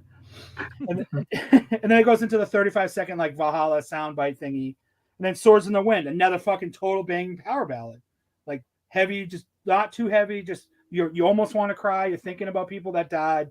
You're fucking getting sad. You're questioning life at 19 years old. You know what I mean? And then we get to what is the steaming fucking dump of the record, which is the fucking American trilogy. Yeah. Like, why does this exist? I'm not even going to explain it, guys. Like, is that the thing with Johnny Appleseed? I can't remember. Yeah. And Dixie, hooray, hooray. I forgot about that. You're right. Yeah. It's fucking awful. It's like anything that it just doesn't belong on the fucking record. Yeah, I get that. You got a point. It kind of just takes the wind out of the sails for me. Maybe if they stuck it at the end, or just not there, because you're starting to go, and it's just like, oh, I wanted, like, if they just went right into Swords in the Wind. But and then you get an instrumental after that, and then you get the fucking song, The Warriors of the World United, which I believe has become like a super staple of the live set. Perfect song for a 10,000 fucking person crowd. Just going nuts, singing every single, waving their flags of where they're from. And then the last 3 songs after that, Hand of Doom, House of Death, and Fight Until We Die, are just, you just go out on a high. Just fucking send you right out the door. And you're like, this is fucking Manowar. They're back. This is the Manowar I wanted. This is the Manowar I expected in 2002. And then if that, like, we talked about the last record. If that was their last record in 2002, 20 years ago, awesome. I mean, I think that would be a way to go. But yeah, so Warriors of the World. And also, Marty, if you have the CD, if you open it up to the tray, it has the greatest fucking thing ever. Because it's like, this is for all the true metal fans. And if you don't like it, fuck you or something like. Oh, no, mine doesn't have that. It doesn't have, does it say it on the book? It Or if might. you open the booklet, there's like a band photo. Yeah, this CD is dedicated to all our fans in the countries where we have toured. This is our way of saying fuck you to the disbelievers who try to deny the life we have chosen. We were born to bring, I'm sorry, guys, I'm blind. We're born to bring the fight for true metal in the world, and nothing will stop us. To all of you who are waiting to see Manowar play in your country, rest assured we are on the march with swords in the wind. See you on tour. Fuck the world. Hail and kill. How fucking awesome is that? Like, if that was the last record, like, seriously, because the next one came out 5 years later. If that ended the band right there, like, that would just be the greatest. I think that would just be the way to go. Yep. One real stinker, one song, which the thing is, it's good, but it just doesn't fit. And then just two absolute crowd pleasing anthems. Yep. So Cartoon Prince singing to Cartoon Squirrel. True. But that record, fucking, it rules. It rules. I wish I still had it. It's in the wind. I might actually. Oh, you'll get it. You'll get it after this. I will. I might go buy. I might buy it tonight. Maybe we'll see. I'll see if I can find a cheap one on Discogs. All right, Mr. Allen. That was a good synopsis of that album. Thank you for breaking it down. I forgot about the Dixie song. Awful. Yep, that's well covered. The quote there, you're right, Jason. It's very fun. It's a good example, though, of what we talked about earlier, where you got to turn your brain off a little bit to really appreciate it. Because if you stop and think about that quote, it's like Manowar is always wanting to play that. We're the downtrodden. No one, we got to fight against everything. No one respects us. It's like, wait a minute. You guys have been like musicians for 40 years, toured the world. You got, you can get thousands of screaming fans show up at all these giant European fests to listen to you and buy everything you release. Wow, yeah, you got it real hard, man. Talk about first world fucking problems or something. and they always want to play that. Yeah, man, we can't get a break. Everyone's trying to hold us down. Who's holding you down? You've been recording artists for 42 years. Come on. But yeah, if you turn off your brain, it's like, yeah, stick it to the man. Hail and kill, brother. You can't think about Manowar too much. It's the WWF posturing. I mean, that whole connection is perfect. Yes. Yeah. You cannot think about it too much, or it just doesn't work most of the time. All right. Anyway, I have a real quandary at this point because we're on number 6. And I really like all 6 of these Manowar albums that I've got left on my list. So, but I got to rank them. And I'm going to. People won't like this pick. But it's where I've put the album. This one, it's grown on me over time. But I still got to put it at 6. Into Glory Ride comes in right now at number 6. Oh, my God.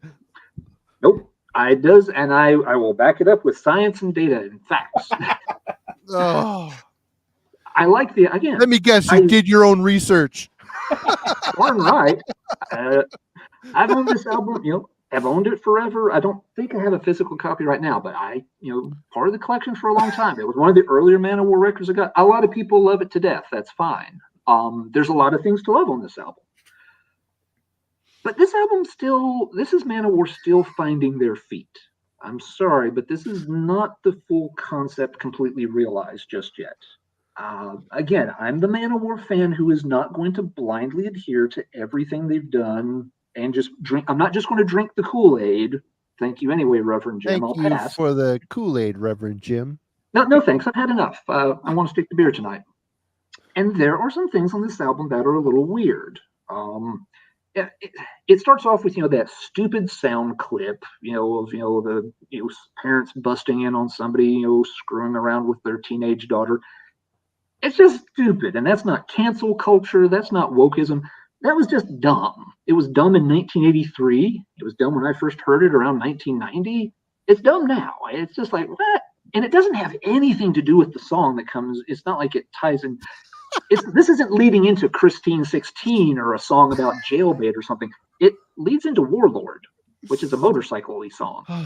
Like, okay, why did you have this weird, goofy little clip at the start?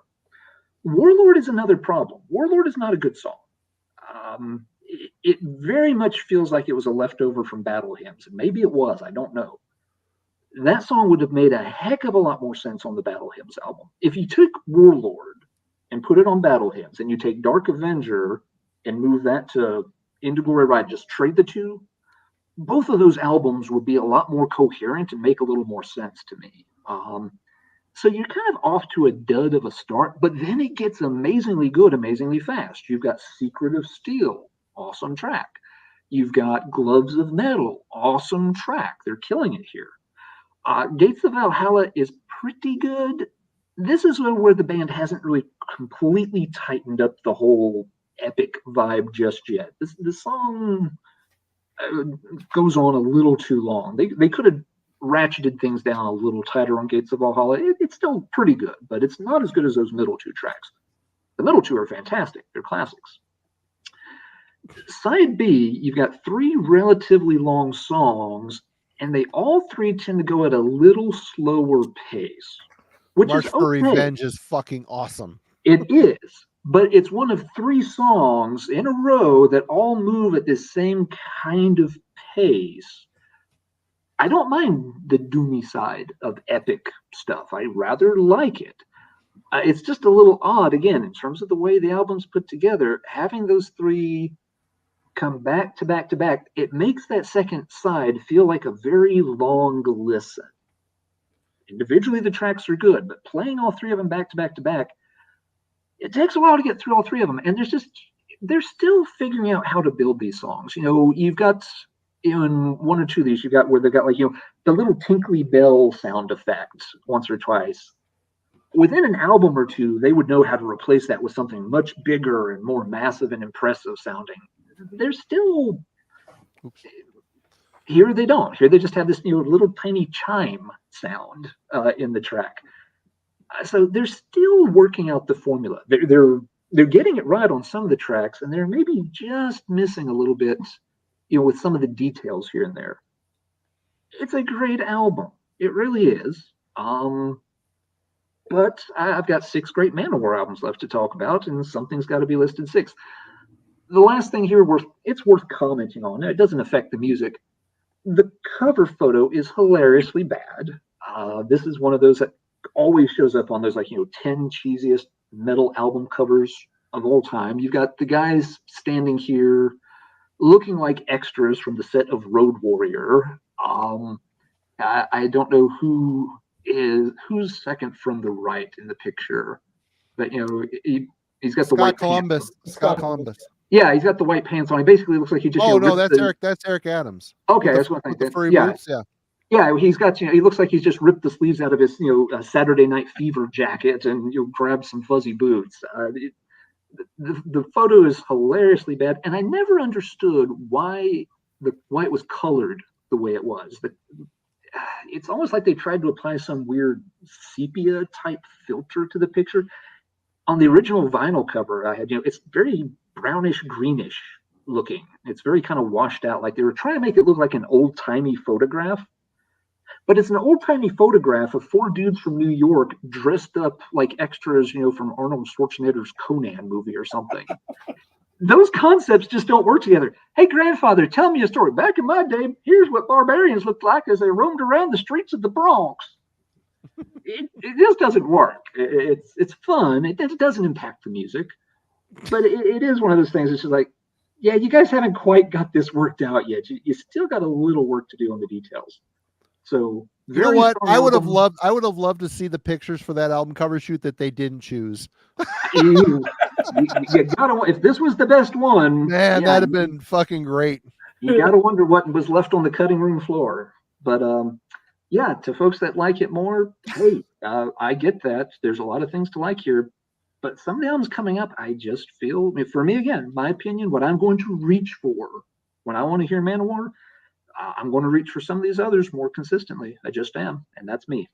So, Marty, Your turn. What you got here? We're right in the middle of the discography. We've done 5. We got 5 to go. So what have you got in the number 6?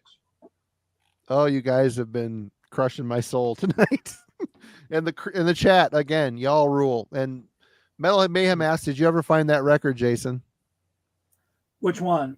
Although there was a record you were trying to find at the height of the pandemic, you couldn't find it. We were talking about it, and you couldn't find it. And he was just curious if you ever found it. Oh, the Mephistopheles LP. Was that the one? Yeah, He did find it. Yeah, I that's did. the one. Yeah. All right, number 6 for me. Louder Than Hell. I really enjoyed the hell out of this record this week. It is Manowar at their cheesiest. It's got Return of the Warlord, Time to Burn, You Losers Better Learn. No one controls our goddamn lives. We do just what we feel, riding horses made of steel. We're here to burn up the night. It'll be in my head tonight, and it'll be in my head tomorrow when I wake up in the morning. Brothers of Metal, The Gods Made Heavy Metal, Courage, what a great fucking ballad.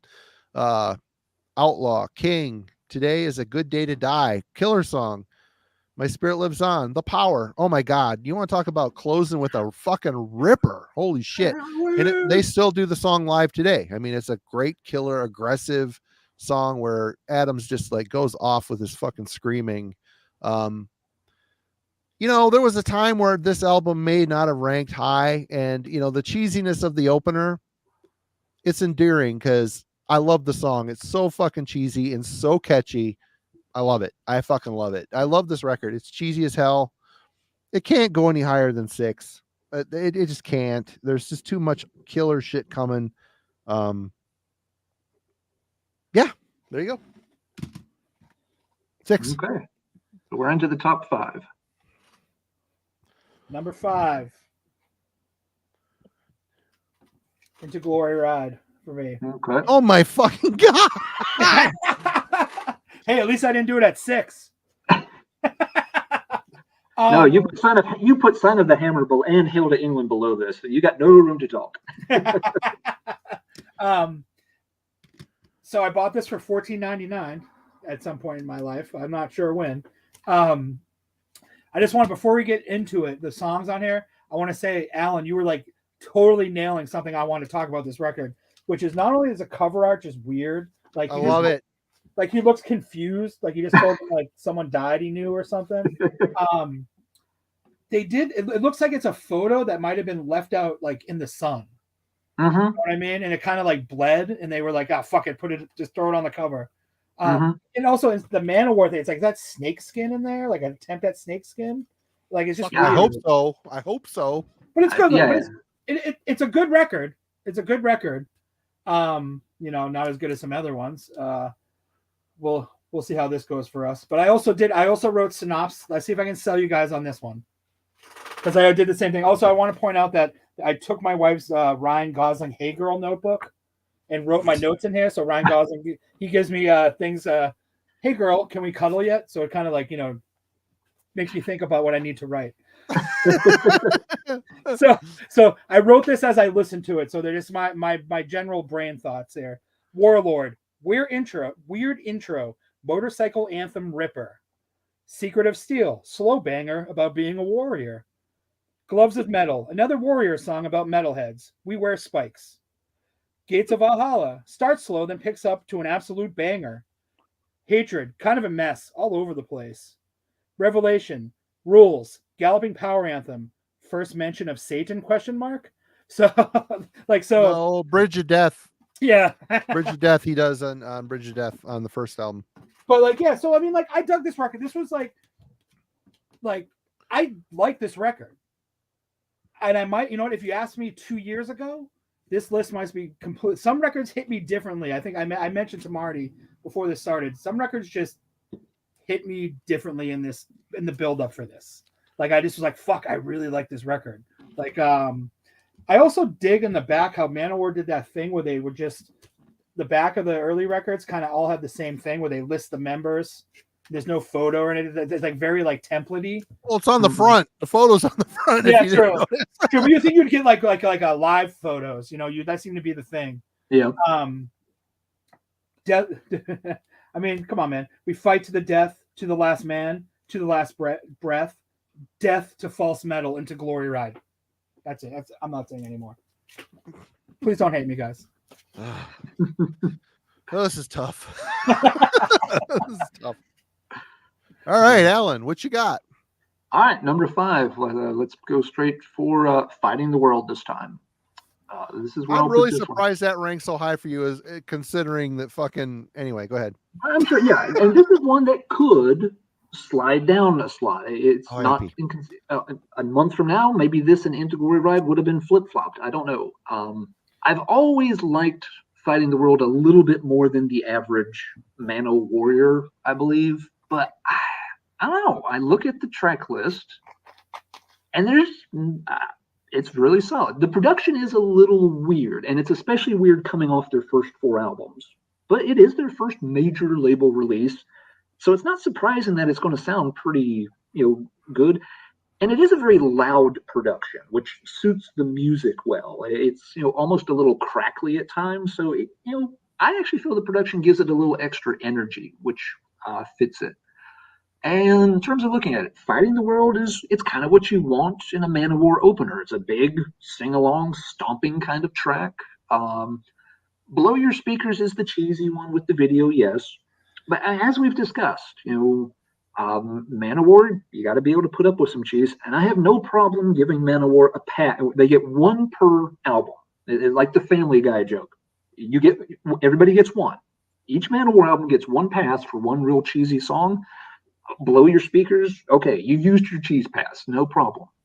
As you said, Marty, Carry On is a really good track. I love the way that one builds up and then takes off. What else we got here? Violence and Bloodshed. It's a little standard, but it's a good aggressive number. Defender, of course, is very cool. That's, again, got the more slower, epic vibe with, the Orson Welles spoken passages. You've got the instrumental, whatever. Holy War, Master of Revenge. They're still relatively speedy ones. And then, of course, it goes out on one of just the best speed metal slabs done by a non-speed metal band with Black Wind, Fire, and Steel. And this is an album on Atlantic Records, and they still got that track, on an album on Atlantic. And if you can't just hop in your car and just, absolutely floor it with that track playing, you just don't get Manowar. So I'm looking at the track list and it's like, I really enjoy this album. And I always think like, I'll bet it hasn't aged well. And I'll go back and play. It's just like, no, I still like this just fine. I'm like, well, maybe it's too cheesy this time. I listen just like, no, this is what you want to hear from Manowar. It's, yes, they refined it and do it a bit better, I think, on the next album, which we'll get to before much longer. But yeah, Fighting the World is absolutely fine to me. Could it rank, 1 step lower? Yeah, probably. I wouldn't go any higher, but when I was thinking about, do I put this at 5 or do I put Into Glory Ride at 5? Is like, what? I have always enjoyed Fighting the World. Into Glory Ride is one that, it grew on me a lot over time, but it still has, as I explained, I feel it still has a few flaws. So that's why I've got this at 5 and 6. And yes, I know that's not the way a lot of folks would rank them, but start your own stream and rank them the way you would like to. Oh yeah. Or post them in the comments, the way you want to rank them. That's fine too. But yep, Fighting the World feels right at home here in the number 5 slot for me. Right on. Number 5. Sign of the Hammer. You guys suck. We've already talked about it. My favorite's Thor the Powerhead. Mountains is the ballad, right? That's really good. Sign of the Hammer, great song, title track. Guyana, Cult of the Damned. I don't know, there's like a theme here. A lot of these earlier albums, Manowar ends with a fucking awesome doomish song. And that Guyana song is a fucking blisteringly great. Talking about the Jonestown Massacre. I love this record. I don't listen to it as much as I should. I tend to gravitate towards the first 4 mostly. But love it. Good. Awesome. This is number 4, Marty, in their discography. What's that? Did you mean the first three? The first three. I'm sorry. First Okay, three. no, that's fine. Just Yep. making sure. Sign of the Hammer. All right, Jason. Hi. So now we're going to move into my number 4 record, and this is probably going to piss people off, but it is Louder Than Hell. So I probably heard this record around the like 2002 hotspot of Manowar for me. I dug it. Honestly kind of forgot about it. Knew it was there. I've never owned a copy of it.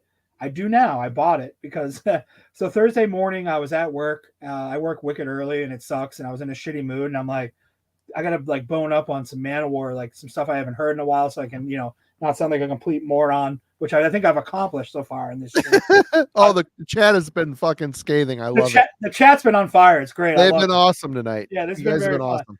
But so like I was listening to it and I do custodial work in a building that's empty at that time of morning, so I'm like sweeping and I'm like, fuck, this rules, man. Like cleaning shit. I'm like, man, this fucking. I kept pulling the phone out to see the song, going, oh man, this song. Mental note, this song fucking rules. And then by the end, man, when fucking that last song comes on, I was ready to like just literally fight, like fucking like go outside and like just pull trees up by the roots and throw them in outer space. Like I was fucking I literally stopped and bought a copy on Discogs. I'm like, why don't I like? I'm a fucking idiot for not owning this. like this thing fucking totally shreds, which is like funny because it's after the absolute fucking dumpster fire of Triumph of Steel, in my opinion. And then you got Warriors of the World, 6 years later, I believe, after this. Yeah. So, which album is it? I didn't hear that. Louder Than Hell. Oh, Louder Than Hell. Okay. Yeah. You got 6 years before in between that and Warriors of the World. Yeah. So it's just like, man, I was just fucking stoked on it, and I was like working. I'm like, this fucking. I think I listened to it twice, man. At work, I don't know. It just hit me that day, and I'm like, this record just shot up for me, big time. Shot up for me, higher than I thought it would, honestly. And I can't wait to get it in the mail. I also want. I'll point out on a different one something else about the cover art, but yeah, I just think it's a really awesome record. I just think it kind of works for the time because '96. What was the sound? That wasn't the sound, really, right? It was. I was listening to fucking street punk in 1996, so I don't know. Well, 96, I mean, black metal had pretty much infested everybody's consciousness. It kind of pushed death metal aside a little bit. But, traditional metal was always there, but it just, it ebbs and flows. All these genres do. They all do. All right. Are you all set with that one, Jason? Done, yeah. Louder Than Hell, number 4. Right on. Alan, number 4. All right, number 4 for me. And I know I ranked this album a bit higher than most folks, but I will explain why. It's not just random. 4 for me is Warriors of the World. Wow. I put this one pretty high, and I've got specific reasons for putting it here. One thing is, as Jason pointed out, Manowar albums start getting spaced out. Yeah. Several years apart at this point. Which is funny because in '84 they put out 2 albums. They put out Hail to England and Sign of the Hammer the same year. They put out 4 albums within 3 years. Starting off. But yeah, after Triumph of Steel, you have a 4-year gap to get to Louder Than Hell. Then you've got a 6-year gap to get to Warriors of the World. Then you've got a 5-year gap to get to Gods of War and a 5-year gap to get to the last one. I checked. This band has only put out 3 new albums in the past quarter century.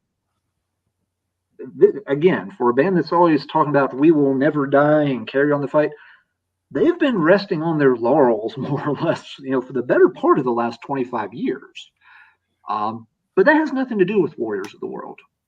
Warriors of the World, as folks in the chat have already been quite correctly talking about, this came out 2002 in the post 9/11 world, and there were more than 1 or 2 metal bands that definitely had the patriotic album come out Iced around Earth. that time. Yeah. Iced Earth was the other sort of big notable one everyone mentions. And Warriors of the World definitely has that flavor to it from the cover art with the American flag poised right away. People have often pointed out, Marty, what you said before. This is often referred to as the Disney album, that it sounds kind of like a Disney soundtrack. And it's kind of funny because a lot of people say that in sort of a derogatory way. And they're right. It sounds like that. I actually think it's a good thing for this album and for this band.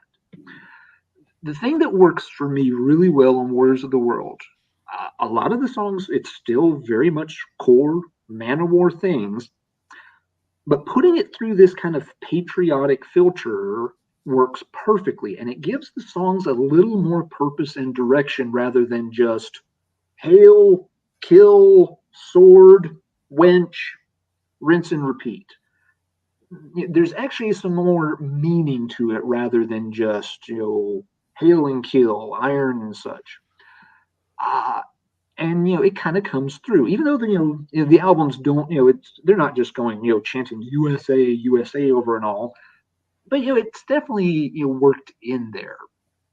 And that's right in Manowar's wheelhouse. This going in this kind of patriotic direction with their strong, anthemic, defiant style of music. It's perfect. It fits them absolutely. It's the kind of funny they hadn't done it before because it's right in their wheelhouse. And so, yeah, these songs like Call to Arms and, Fight for Freedom, they would have sounded just fine as a Manowar song if they had been put back on Triumph of Steel or Kings of Metal. But, with the patriotic layer added, it does bring something extra to the song. In a way, it's Manowar branching out a little bit and getting away from the song that's just warrior based and has nothing else. They're adding some dimensions. They're getting away from that, very similar plot line, which again, I thought on Louder Than Hell, I thought by that point they were running it in the ground a little bit. Y'all had that one ranked higher, and that's absolutely cool, all joking aside. But for me, they were getting a little tired just singing about the same things. And so I liked that they were trying something extra here. And it carries on with like the opera cover, the aria, Nessun Domina, the Puccini cover, just like, that's perfect for them. Eric's, got a voice that's good enough to tackle something like that. He doesn't nail it perfectly, but he's pretty damn good on it. It's really stirring. It's well done. And it still fits within Manowar's epic idiom just fine. You get into like, some of the songs like, Swords in the Wind and stuff where they start getting a little, again, the Disney thing comes into comparison. A lot of Disney soundtracks are meant to have an epic sweep to them. And so Manowar is always meant to have this kind of epic sweep about them. So it doesn't bother me at all that they're still doing epic music, but they're trying to do it from a little different perspective. And I thought that was good. It expands the repertoire here a little bit. I didn't need them to record another version of Kings of Metal at this point. And they didn't. They're trying some different things.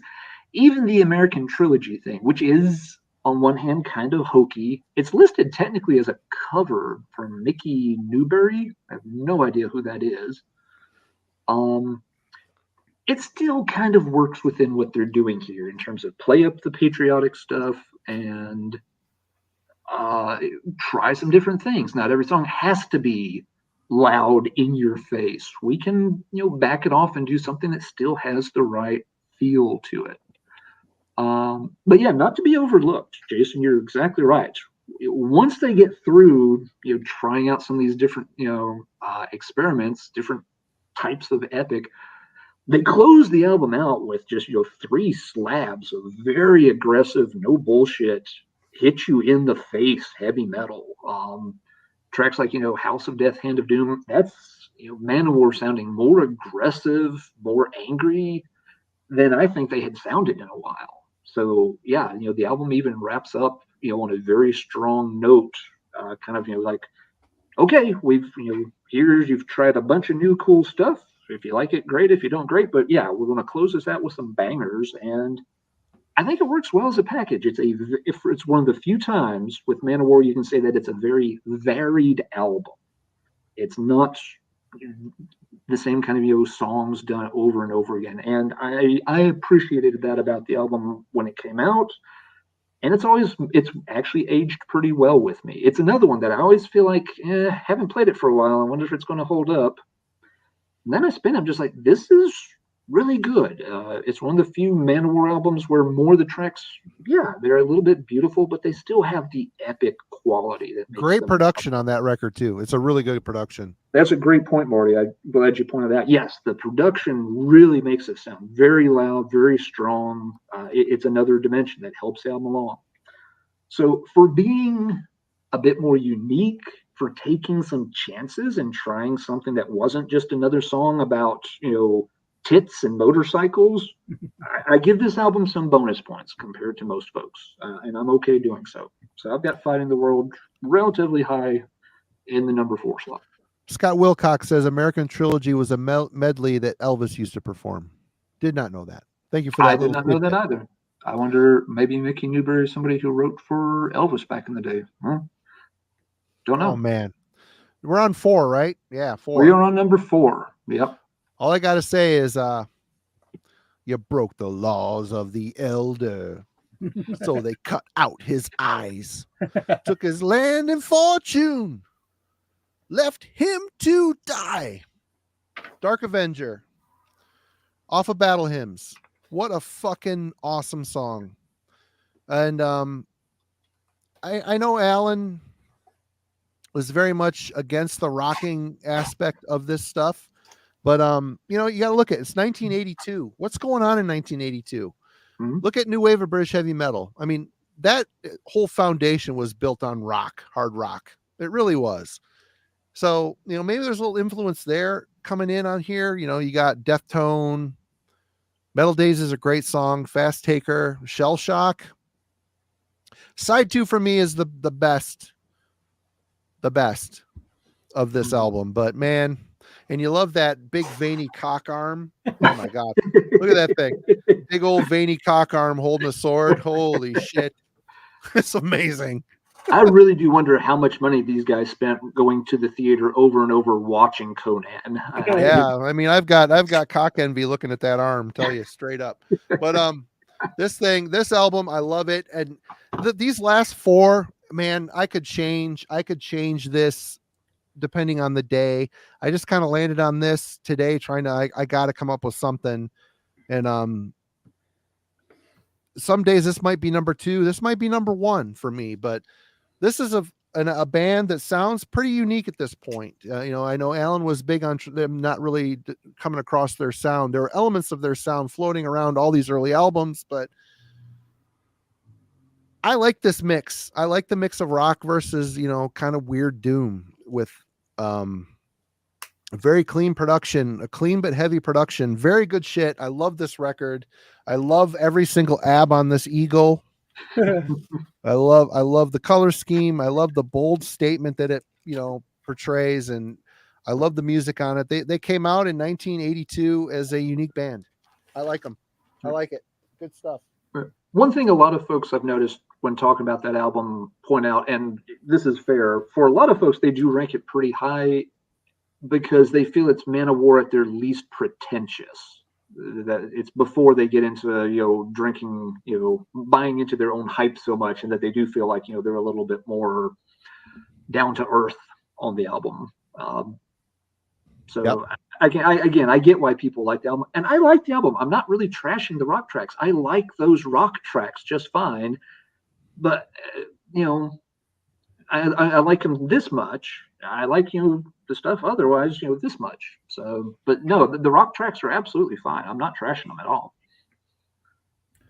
So before we move on to my number 3, I just want to say, do you think on Warriors of the World the American Trilogy song hits different in 2022 as opposed to 2002?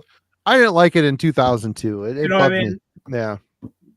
Like probably. I know, like I think if that came out now, people would be like puking all over the place if they heard that thing. All depends on which side of the political system you lean into, And the other thing I want to say is that at Worcester, I bought a Battle Hymn shirt that had the eagle on the front, and then the back was just the arm holding the sword. And I wore that thing until it like literally disintegrated off my back. Like there's there's photos of me at like spiky haired like street punk shows in the early 2000s wearing that shirt, and it looks so weird. Not punk. All right, we're on to number 3. Number 3, we're gonna move into Fighting the World. Oh my God. There it is. I love it. I love it. No, I love how the lists are different. It's cool. So, this is actually one of those the Back on Black represses. I believe they did a while ago, right? Within the last like 10 years, I want to say. So these are cool because they made them gatefold. So whoa. Yeah, mine's not. Yeah. And then the cool labeled, like, putting the record on the lid. I don't know what the originals look like, because I'm going to go on a little tangent before I talk about this record real quick. I live in a state close to a city that's a hub. You can say Boston's a hub. Opinion, whatever. It's a hub. Tons of record stores, tons of subculture. Any subculture I ever wanted to get into, I could easily get into because of the ease of my, where I live going into the city of Boston. I will say this, and this might be a Boston thing. Finding Manowar records in the wild, not easy. Because people don't get rid of them. Never found, even CDs. Never found CDs. No man. Like, so that's why, like, when I would see them, I'd grab them, because you don't know when the fucking thing's going to show up again. This is pre-disc. This is wild hunting. I mean, I can get anything I want on Discogs. I like the thrill of the chase by hitting up a record store. So like, you never see them. So when they did these represses, which I have almost every, most of them, I think I bought them all at once. Or like I went to Armageddon and literally gave them like $100 just for Manowar records. And I'll never forget, because when I was buying them, the guy was like, fuck yeah, man, Manowar. Like,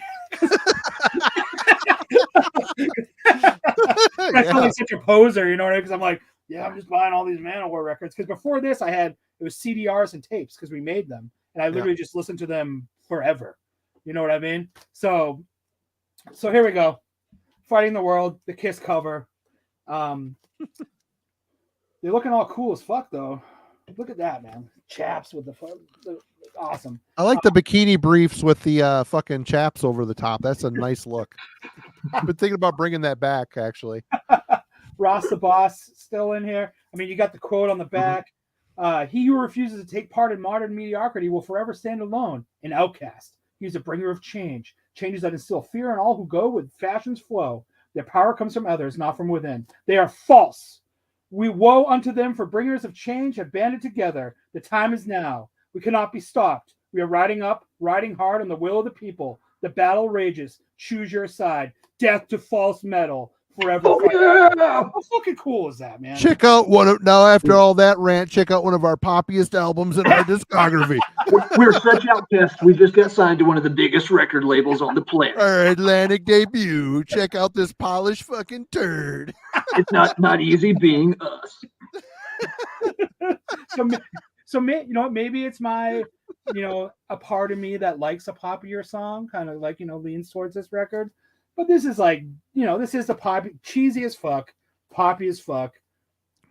All songs you can throw on a mixtape, something you blast with your friends, crushing beers and fucking acting like an idiot, get hammered, fucking, do the Manowar salute over and over again.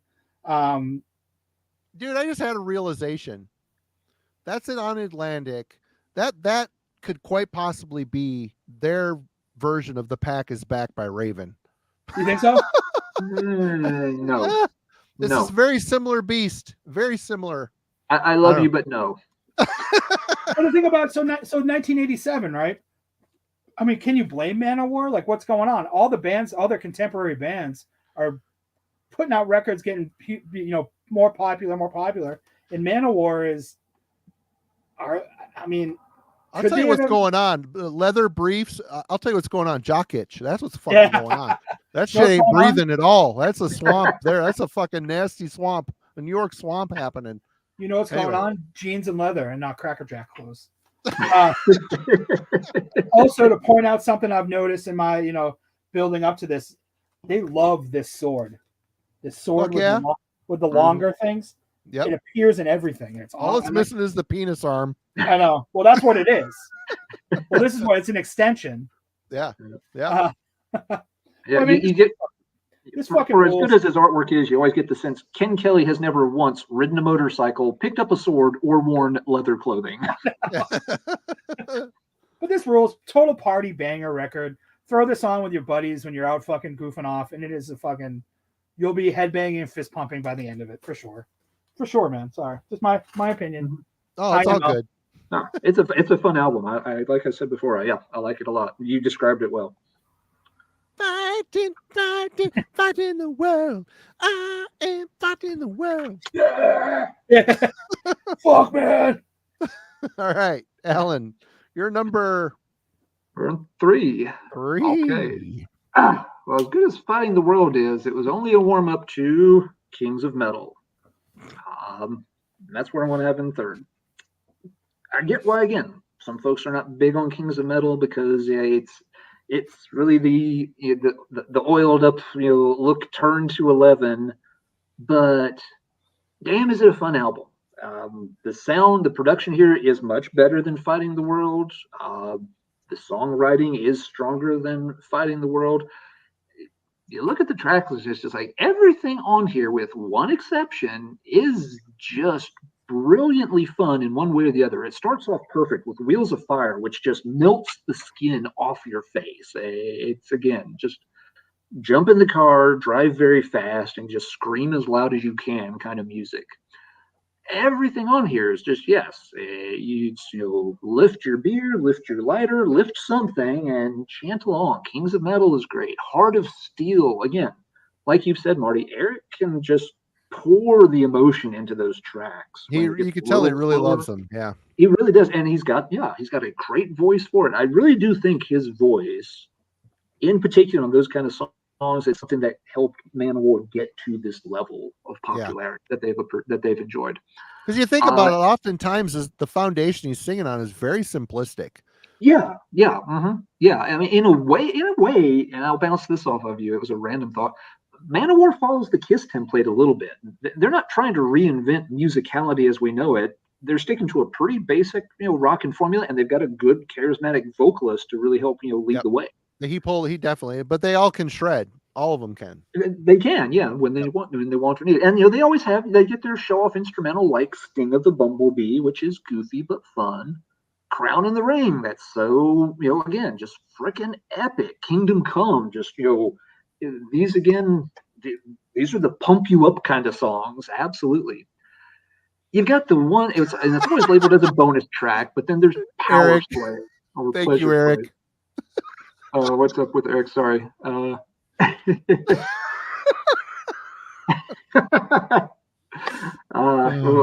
be working on the transplant as soon as travel restrictions to Mexico are lifted. I'm more about it. Doesn't need to be big. It just needs to be veinier. That's all. Oh, come on! If you're going to do the surgery, you got to go big. You gotta go veiny. Yeah, I want horse veins injected in there somehow. Anyway, go ahead. All right, that didn't derail me at all. I'm sorry. I'm so sorry. Go ahead. That's good. The one dud, of course, is Pleasure Slave. It's That's just a dud.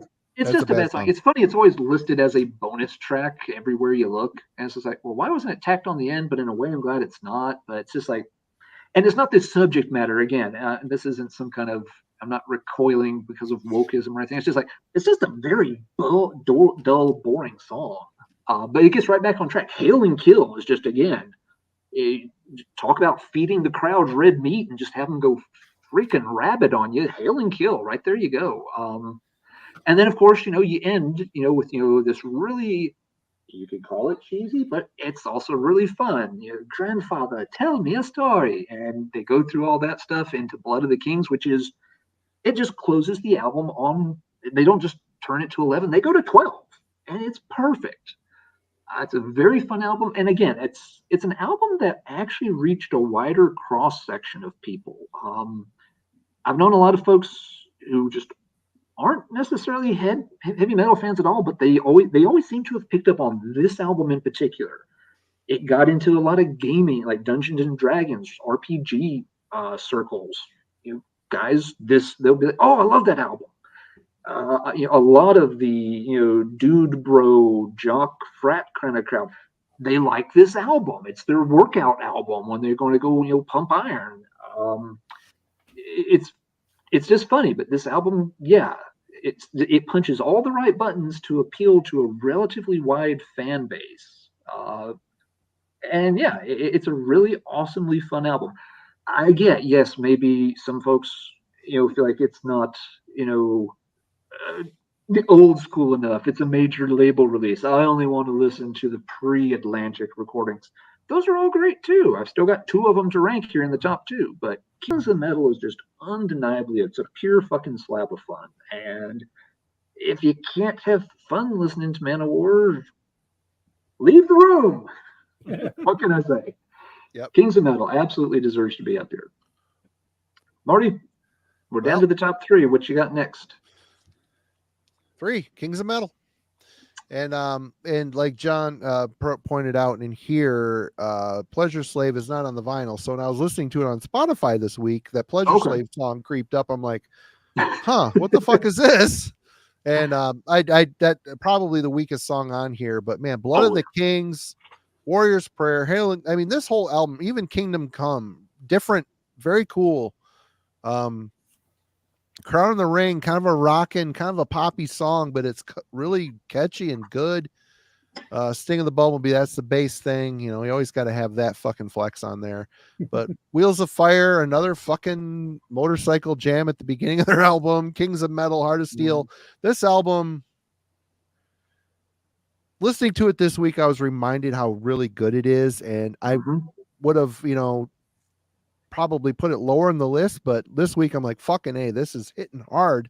So good. I like the simplicity of the album cover. I just, this is a great album. It really is a great album. And my copy is sweet and I got it for $3. It's in good shape. Oh, it's a radio promo, gold stamp promo. I don't know what that fucking, why that's great, but love this record. My top 3. I mean, you guys, you talked about it so well. That's all I'm going to say. All right. Jason, all right, number 2. We're on to number 2. You guys ready? Battle Hymns. There you go. Okay. Again, this is another one of those Back on Black represses. You get 2 fucking arm cocks in this one. That's who gets the 5th chick. That was what the chick was for, the arm cock. Damn. The disembodied arm gets the 5th chick.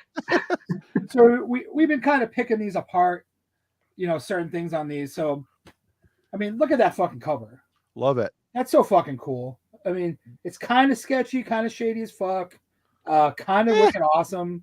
You know, the sword has dents and dings in it because it's been fucking crushing skulls forever. The thing about this record too is I don't know if you guys will maybe agree or disagree with me, but I want to throw it out there. Side 1 and side 2 have kind of a different feel. Like side 1 almost feels like it's like, that's the rockin' side. Side 2 is the more doom side. Yeah. Yeah, and then there's also 2 songs on here that directly mention going to war and rich people not going to war. They mention it. They mention it in Deftone and of course Shell Shock, where it's like I went to war and it's like weird. It's like whoa, like politically woke Manowar. Like you know what that I mean? Changed fucking quick. Yeah, I went right out the fucking window in a couple of years. But yeah, it's almost like more of like a new wave of British heavy metal, like bluesy side, and then a more of like a straightforward metal side. So I almost wonder if these are like Ross the Boss songs that maybe were for other projects that they kind of worked into this one, and they wrote these together. There's just a whole different feel to the A side on this. Not that it's bad, it's just it's a different feel for sure. Just like even like this, like the lyrics, everything is just different. But for this, you could really tell the era they were coming out of. Like I said, it's 82. They started in what did I say? 81? No, they started in 1980. So and they were on tour with Black Sabbath. Yeah. So I mean, there's a lot of hard rock influencing that early Manowar shit. It's just the way it's just the times. It wasn't like power metal was influencing Manowar because it hadn't fucking existed then, you know? Yeah. And earlier you said like what happened in 1982. I mean, the greatest thing happened in 1982. Oh yeah. Yeah. But I did a similar thing with this one where I just wrote down random notes while I listened. Fuck yeah. So for Deftone, total barroom rocker, starts with a motorcycle rev and blasts into a cowbell driven foot stomper. Heavy Metal Days, classic tune song about how much metal rules. First instance of them asking a DJ to play metal? ? Fast Taker, Judas Priest worship to the max with a bunch of X's. Shell Shock, anti-war song. Second time I went to war and you didn't is mentioned. Manowar, anthem, crowd pleaser. Dark Avenger, the first story Manowar song. Kind of clunky, but still cool. Williams Tale, classic Joey D. I can play bass song. Battle Hymn, closing out with another epic song about battling enemies with the chorus of Kill. So, and then also with this record, so my buddy and I were driving down Mass Ave in Boston, which is like the main drag that connects everything. John knows Mass Ave. And we noticed this white truck. We were blasting this fucking record, like blasting it in a out of a shitty rust-colored Celebrity. This white truck kept on like tailgating us and trying to get next to us. And my buddy was like, this guy's a fucking asshole, thought he was like road raging and whatever. So finally we hit a red light and we hear, hey, and we're like, fuck. So we both look, and this dude hangs out the driver's side window of his truck and goes, hail and kill, motherfuckers. And we were just like, yeah. It so man, it sounds like Manowar had a fucking foothold in the Boston scene, man. I feel it. It was just yeah, we were on Mass Ave, probably up by Symphony, John. So it was like right around that area there. The guy just goes, because we thought like maybe we cut him off or some shit. It might have been John. Yeah. we thought maybe we cut him off or something like that, but he goes, hail and kill, motherfuckers. We just were like, yeah, and then he like banged him right, and we kept going straight, and we were just laughing like fucking, and just talking about how much metal rules for like the rest of the day. We told that story to so many people, no one believed us, but we know it was real because they fucking Man Warriors stand together. When I close out the number one, the Man Warriors stand together story, but he knew what was up. Brothers forever. Yeah, right. No, that's good observations, and the references, back to Vietnam and stuff.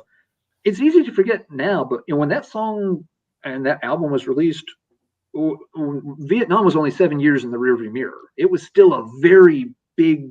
It still had a big impact on people's psychology and stuff at the time. You were still just coming out of the 70s, and you were still dealing with all these veterans that had come back and were really messed up in the head, and were coming back to a country that was not very supportive of them, and there wasn't they didn't have the resources in place to help these guys. So the anger and frustration was very palpable. And so what they're seeing there, I'm sure it resonated with a ton of people. It's ancient history to everybody now. It's a boomer thing that nobody, most people can't even point to Vietnam on a map anymore, probably. But it really fits, with it's very thematic for that age, is what I'm saying, that time frame. So good observation, Jason. All right, number 2. Okay, well, there's only 2 left. And we're not talking 2 that has been eaten and then retwoed. We're talking about just number 2, regular. Oh, no. These are top of the mountain. We have made the climb. And it's the 2 albums from 1984, the ones I've got left. And for number 2, I'm going back over to my notes here as well. Number 2 for me is Hail to England. I'm going to list them that way. And Hail to England, it's by most folks, I think, if I talk to 100 Manowar fans, I'm going to expect this one to win in terms of making everybody rank their albums. And I get why. It is, start to finish, a very good album. You've got Blood of My Enemies, you've got Each Dawn I Die, Kill with Power, Hail to England, Army of Immortals, Black Arrows is, just, kind of the little instrumental one here, and then closes up with Bridge of Death. It's damn near perfect. If you're going to take off 1 point for anything, and again, as I was talking with John in the comments a couple of minutes ago, we're splitting hairs on some of these albums, and with these 2 from '84, I've got to find some way to split the hair. One has to go in rank 1, and the one goes in rank 2. I am not going to wuss out and say it's a tie. This album is only 33 minutes long. You've got only 6 songs plus an instrumental. If this album had one more song, it was on par with all the other ones from this album, it would probably be, I'd probably have it ranked number 1. I'm going to dock it 1 point for being just a tad short. You're barely out of the range of of a mini album here. It is 6 songs, 30 minutes. That's actually, it's longer than Rain and Blood. Rain and Blood's a fucking album, they say. I got my issues with Rain and Blood, but we're not talking Right on, Slayer. right on. Yeah, that's the you get into some things. That's a very different creature. This Sure. album needed one more song, I think, for me to rank it first. But as I said, every song here is brilliant. There's nothing bad I can say about it. It came out in July '84, and it's you can throw the word masterpiece around, and I ain't going to argue with you. Hail to England, number 2, only maybe because it's a little on the short side. So now, Marty, you got to pick somebody to come in for the silver. Silver, Into Glory Ride. Okay. Quite possibly some of their doomiest material. Oh, yeah. Which I really love. I really love March for Revenge. Really passionate, emotional song. Heavy as fuck with a lot of beautiful vocal textures by Eric Adams. Holy shit. Sings his ass off. Gloves of Metal. Kind of a cheesy song, but a killer song. Secret Steel, Warlord. What a great opening track. Gates of Valhalla. Classic. Hatred. Fucking ripping classic. This album, I struggle with the top 5, man. I really did. Back and forth. I've got scribbles all over this paper, and I'm like, I landed where I landed, and that's the way it went for today. But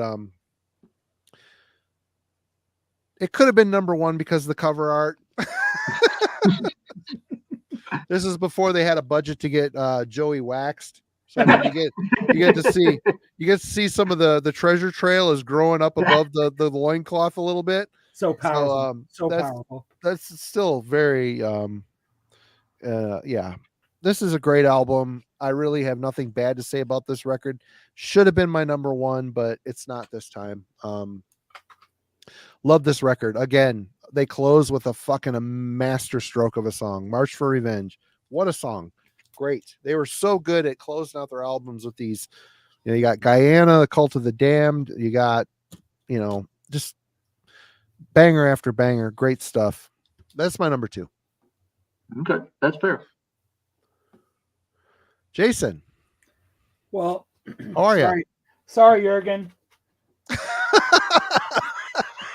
I wrote a note to apologize to you. If you're still watching, you might be flying over here right now. He might be. I hope he does. I want to drink a beer with that fucking guy. Or a beer or 12 with that guy. So come on over, Jurgen. Set this straight. My number 1 is going to be Kings of Metal. I just fucking love this record. It's great. Out of all the Manowar records, I think this one, they all seem to have maybe 1 or 2 songs that you're kind of like, ooh. This one I don't think does. I mean, Sting of the Bumblebee for me is probably the weakest song on here, but everything else is just so above standard, like in my opinion, that it kind of it does well. It's okay. Sting of the Bumblebee is like, to go grab a new beer song, even though I don't drink it, to grab a new Diet Dr. Pepper song,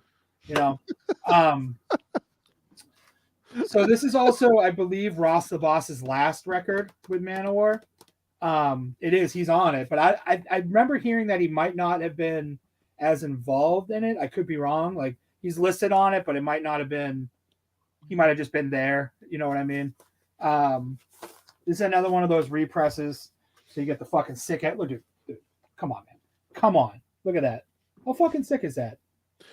It took me a long time to pose for that album. That artist was a little slow, but I still worked it out. Yeah, so I had some Gatorade, and Tim Kelly does not like to be rushed.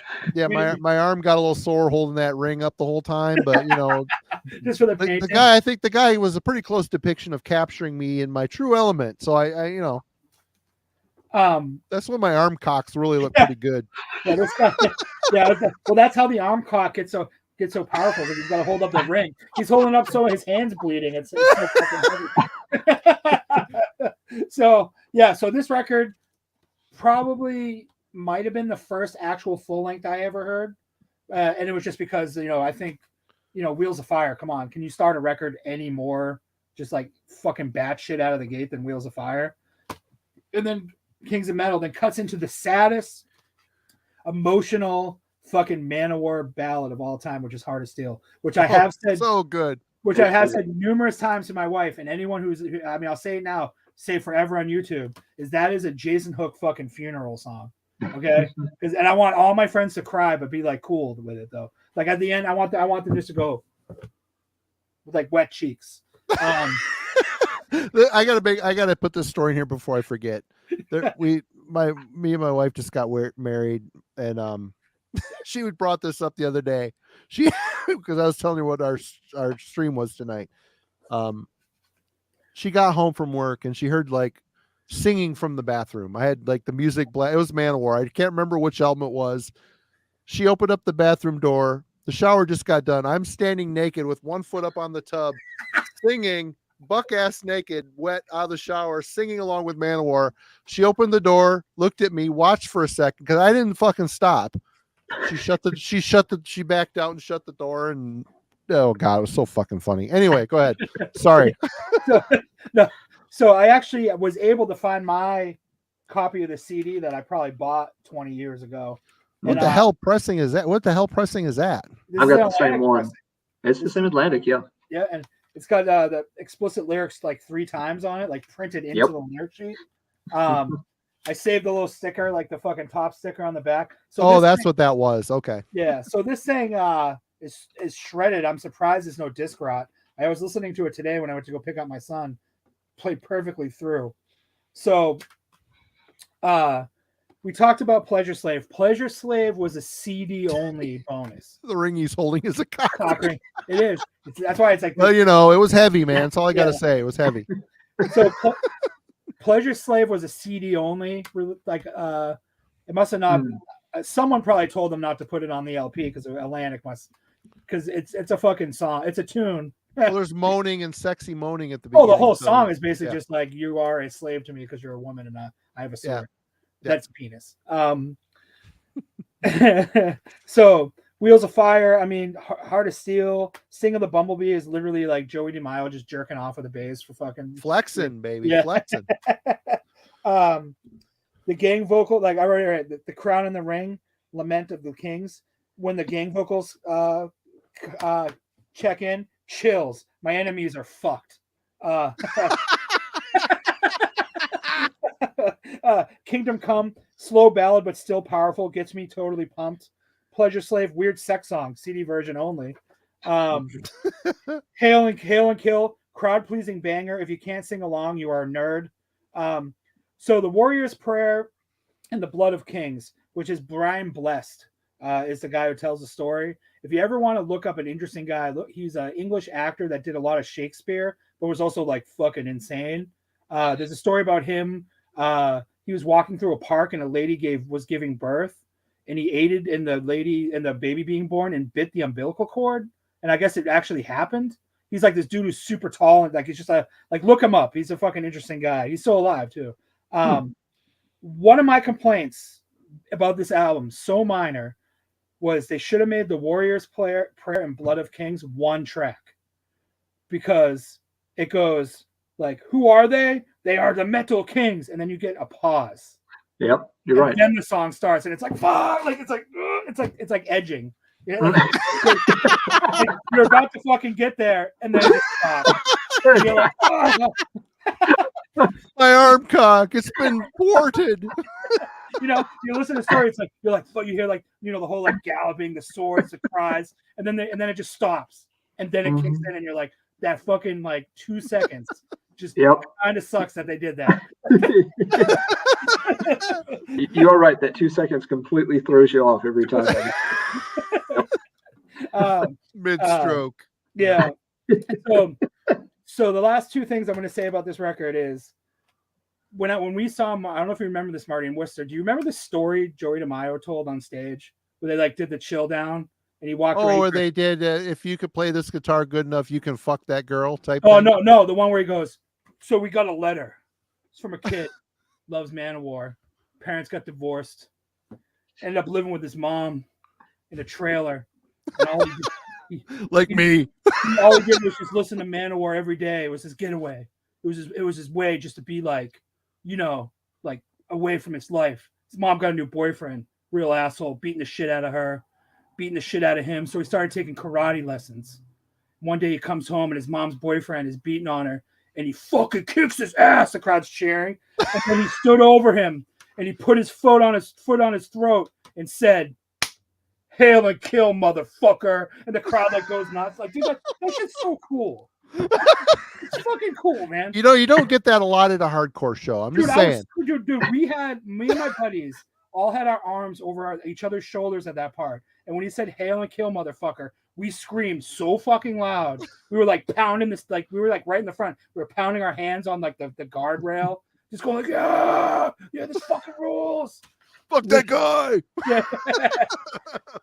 And then also I want to point out, I mean, you might be able to see it better on the LP.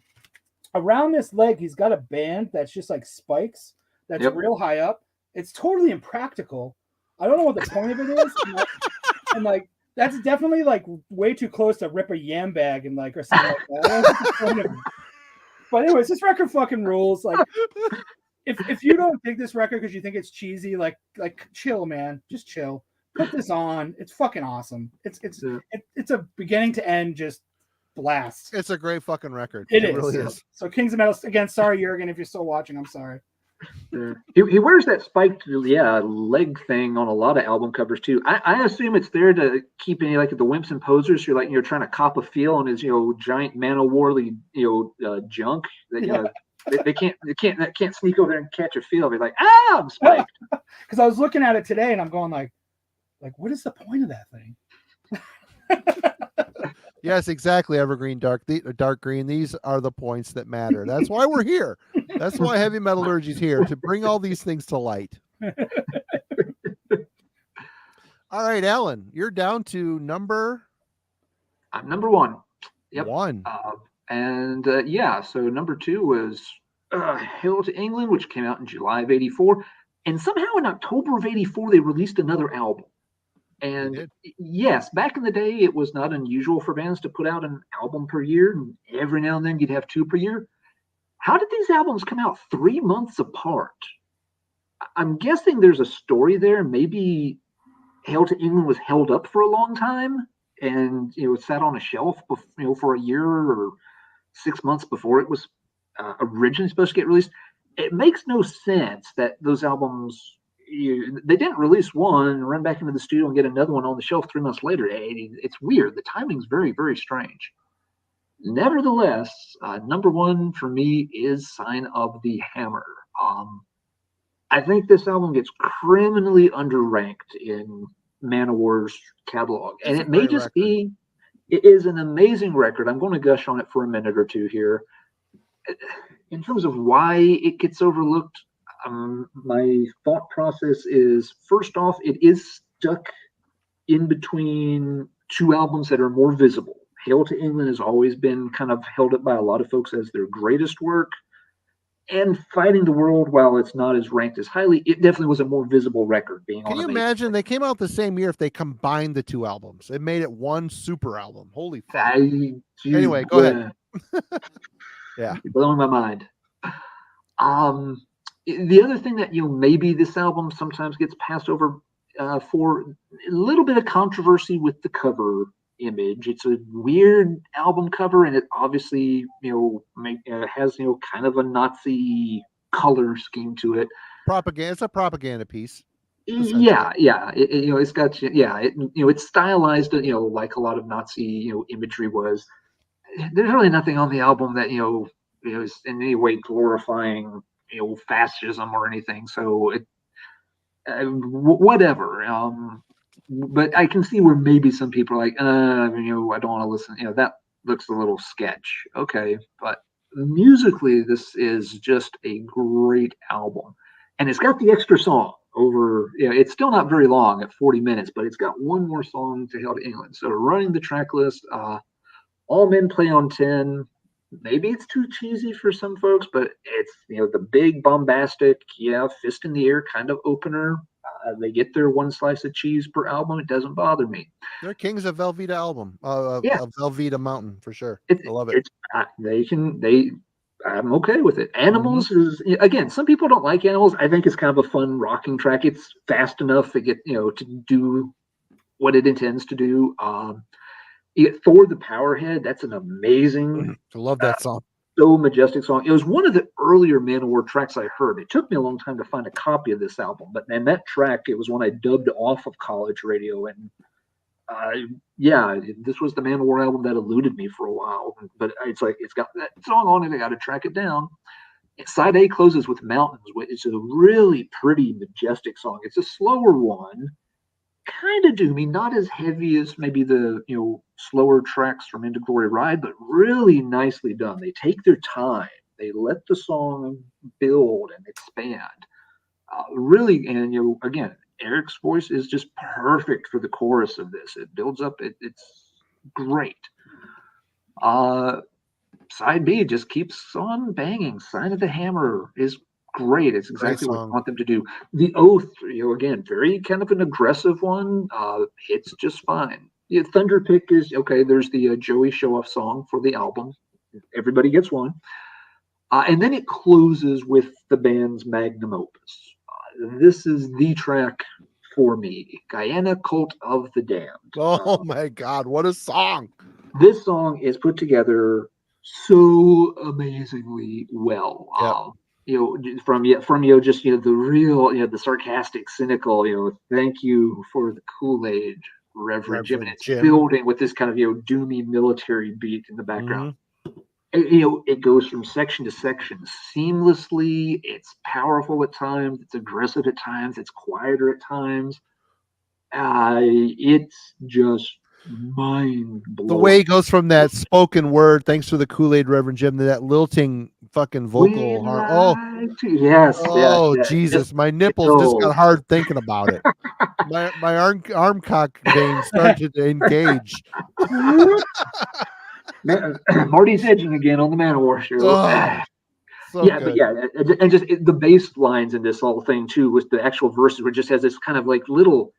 Eric's got this little sinister vibe in the Cult of the Damned. It has this little almost bouncy rhythm to it, but it's really dark and creepy because it's about the whole Jonestown Massacre thing. It's a bunch of mind-washed, cult folks who are going to commit mass suicide. What a tragedy, man! Fucking disgusting. It's messed up.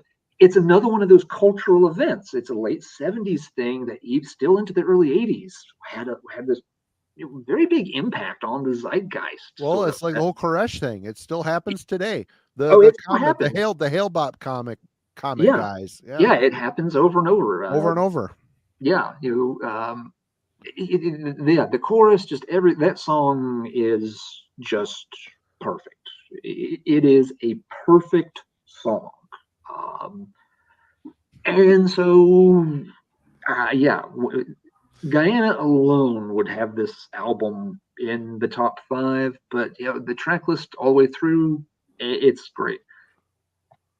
1984, Manowar was they were in the zone. This is, oh my God, so everything they'd done on the previous 2 albums that built towards it. These were the payoff albums, and they made 2 absolute classics before moving on to Atlantic, and still doing well with lots of their other albums too. It's not like they crapped the bed and went in a different direction or something when they got on a big label. They still did a lot of good, fun stuff. But right here, they're in the zone. Sign of the Hammer, number 1. This one, for me, again, there's been a lot of albums it's been hard to pick and choose what's 2 versus 3 and 5 versus 6. This is number 1, and it will always be my number 1 for Manowar. Awesome, man. Good pick, really. Hold on, I gotta send John my. Hold on. Okay, yeah, it's all good. It's all good. But I can certainly see. I can see why people pick Hail to England as their favorite. I can see why Jason picks Kings of Metal as their favorite. I bet a lot of people do pick Kings of Metal. If you poll a lot of Manowar fans, it's up there. It's a very beloved album. I can see why people pick Into Glory Ride as their favorite. This band did a lot of great music. As much as I'm quick to point out that they have coasted in recent years, that they kind of just they milk the brand of Manowar now. We don't need to keep buying and rebuying re-recorded versions of all your albums. Come on. But their back catalog is chock full of a lot of great stuff. So they absolutely get credit for that. It doesn't give them a free pass for the later stuff where it's just here's 3 more live albums, and then we'll redo Battle Hymns and keep paying us and charge you $90 to come see us play for 40 minutes live. But back in through a lot of their catalog, they really did nail it, and props to them for it. All right, I gotta say, I do have to say though, as a musician, I use those quotes very heavily here.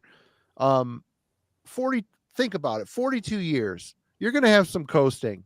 You're gonna have some fucking coasting. Every single album, man, you're gonna become a copy of yourself at some point after all those years. These, we're discussing 11 albums. They have done some other stuff as well. There's EPs that we haven't talked about. There's live albums like this, The Dawn of Battle. This EP right here, the Dawn of Battle song, is a fucking crushing song. What a great song. It's an excellent EP. That one is. It's an excellent EP. It's a 3-song banger of an EP. Yes. So, I mean, these guys have been productive for their 42 years. Yeah, the ending here has been them going to Europe and playing to in South America, to massive fucking crowds. You start having lineup problems. You start doing this. You start doing that. I mean, I could see how Gods of War happens.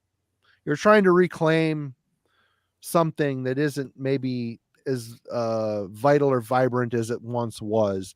But, it's easy for us to say, oh, there's coasting, which they are. Let's admit it. But I'm just trying to be devil's advocate here. I can't imagine doing this for 42 years and still putting out albums that are as influential as my first fucking 5-6 albums. It's impossible. It's a fair point. Maybe it bugs me a little bit more with them because part of their shtick is always that, they will always be true and defenders of metal and all that kind of stuff. And then you kind of look at it like, well, you were up till 2002, 96, somewhere in there. Maybe it bugs me because it is, running a little, antithetical to their shtick, but maybe I'm overanalyzing it too. Yeah. But Marty, you still got to tell us about your favorite. All right, my favorite. Hail to England. Hmm? This could have been the first one. It could have been In the Glory Ride. It could have been Sign of the Hammer. It could have been a lot of these albums. It could have been Kings of Metal. But this album, it's short. I guess my first early connection with Manowar was Edge of Sanity doing the cover of Blood of My Enemies on Spectral Sorrows album, their 3rd album. Swano nailed it. They did a great cover of it. They did a pretty authentic cover of it. And I was like, man, this is a killer fucking song. I need to check out this Manowar. And then I saw, I think maybe Gloves of Metal or Blow Your Speakers video and went, I don't know. maybe not, but there isn't a bad song on this record. It's short, it's potent, it's powerful. Hail to England, great song. Kill with Power, what a fucking ass ripper. Each Dawn I Die, super passionate, powerful anthem song. Blood of My Enemies is classic. Army of Immortals, Bridge of Death. Again, they end the song with the doomy fucking masterpiece. I know the one who waits, Satan is his name.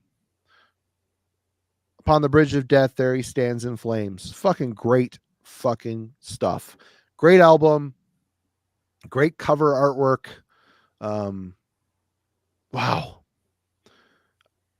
I've listened to Manowar all week, and I'm still in the mood to listen to Manowar. After a lot of these things, I'm kind of over it. I'm kind of want to move on to something else, but man, I'm looking at these records and I'm fucking excited to listen to them again. I mean, they're a great band.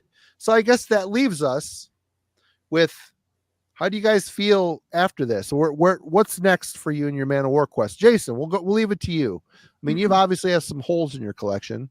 Oh, I actually just bought a Japanese version of Sign of the Hammer. Well, there'll be extra tracks on it. No, there's not. It was weird. I just found it from I don't want to get off the rails here because we're still talking about Manowar, but have you guys ever seen Pop Market on Discogs? Yep, I know them. They had a copy of it for $12 while everyone else was selling it. I'll be right back. Don't stop. I have to pee so bad. I'll be right back.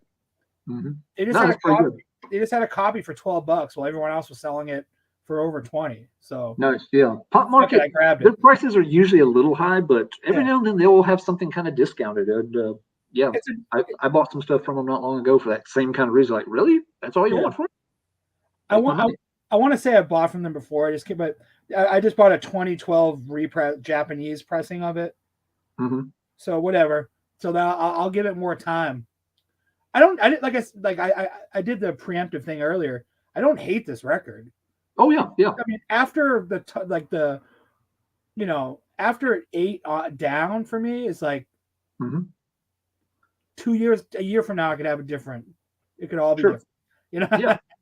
Yeah, and like same here. I mean, out of 11 albums covering 40 years, there's only 2 of them that at the end of the day I'm like, I don't think I want to hear that. The other 9, I'm perfectly happy to listen to those 9 albums. Yeah. And it's a band, that you can, like I said, on several of these albums, you set them aside, you don't play them for a few years, and you do sometimes where it's like, I wonder if it's going to hold up.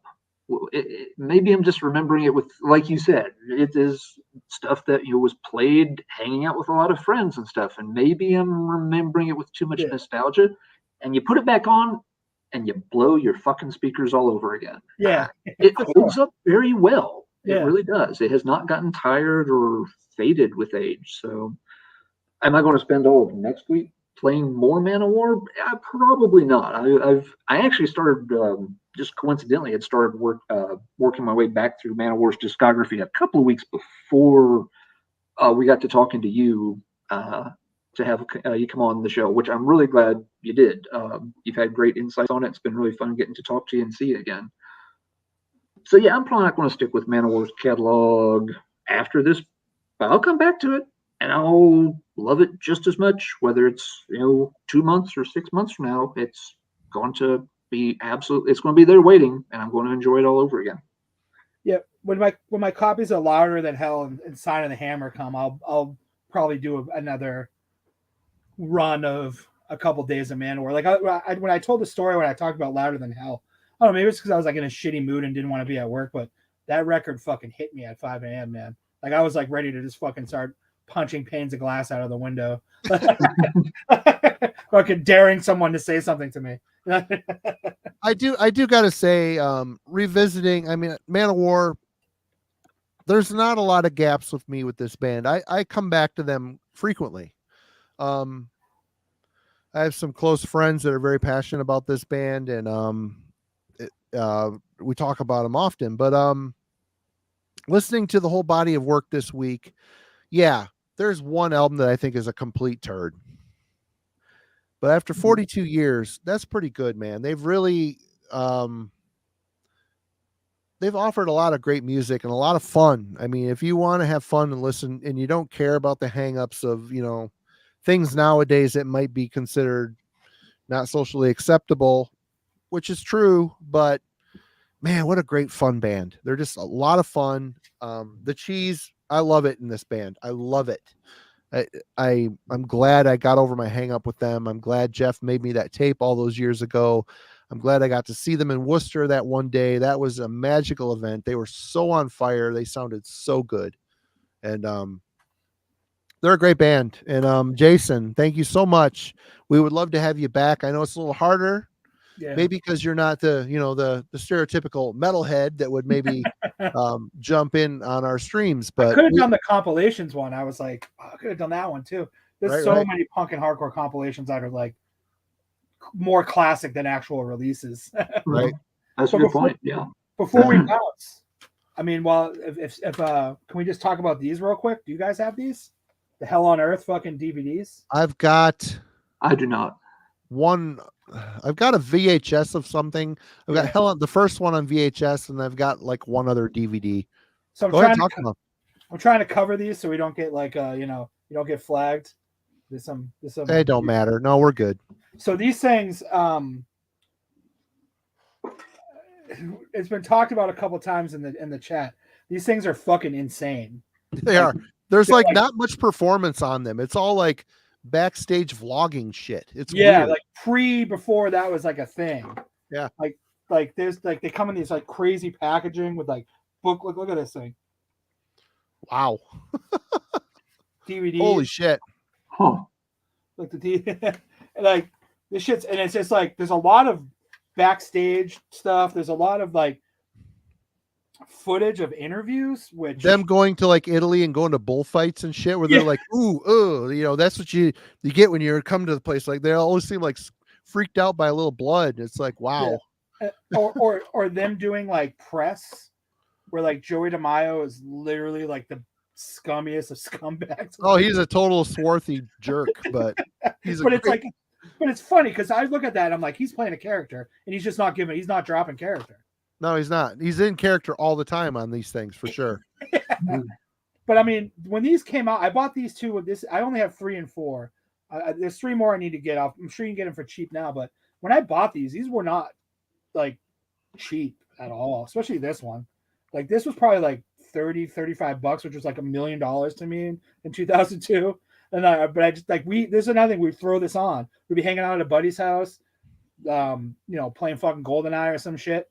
Throw this shit on in the background, throw one of these on, like on just laugh and just have fun. Yeah. And then another big thing about Manowar is you can go grab like comps like this for on the cheap. If you just want to dabble in Manowar, stuff like this is the best because you just get all the, you know, you get your taste here, and then you might want to dive in later on. Like look at that, man. That's, you know, this is some Rob Halford-esque stuff. Joey right there. Look at that guy. Hold on a second. I got something I can share here. Settings, virtual background. I got this queued up actually because it's just the way it rolls around here in the Heavy Metallurgy coach. But you've got these are great. Oop, hold on. This isn't going to work with this. I got to turn this off. Sorry, folks. Fucking technical failure. See, that's what happens when you support Heavy Metallurgy. These things won't happen anymore. But great comp. Yeah. 2 CD, another 2 CD banger. Hell on Wheels. Yeah. I mean, there's a lot of great live. I don't have every Manowar thing, but I've got all their albums except for the Gods of War, which I'm not going to buy unless it comes up super cheap. I might buy it in a used bin, but don't do it, man. Don't do it. Yeah, no, those live, all the live stuff is worth showing off. I'm glad you brought them up, Jason, because there's been a lot of it released, but people really like those releases. Those that you just showed, Marty, those came out like right around the turn of the century, and those releases kind of gave Manowar a little bit of a shot in the arm, getting them kind of back up in terms of visibility. Because again, Louder Than Hell didn't exactly set the world on fire. I love it though; it's so cheesy and fun. I love that record. Fair enough, but again, it got Manowar some attention, but it wasn't considered like a roaring success.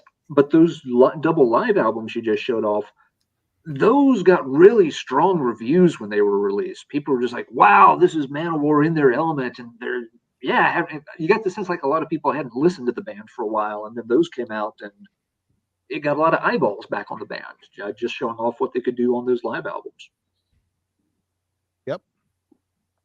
Well, everybody, thank you so much. Jason, thank you for joining us tonight. It was a fun 3-hour descent into the Manowar catalog. Next week, there might be a Glorious Album Club on Wednesday, but we got a guy that's trying to get his tech issues figured out. And if they're still shitty, we're not doing it until they're fixed. So, because we want you to have a good viewing experience as well as not mess up the discussion. But we'll be covering. What album are y'all working on if people wanted to do some listening at home so they're ready for when you do broadcast, Marty? Yes, if you want to join us in the chat and talk about the album we're covering Rage's Trapped album.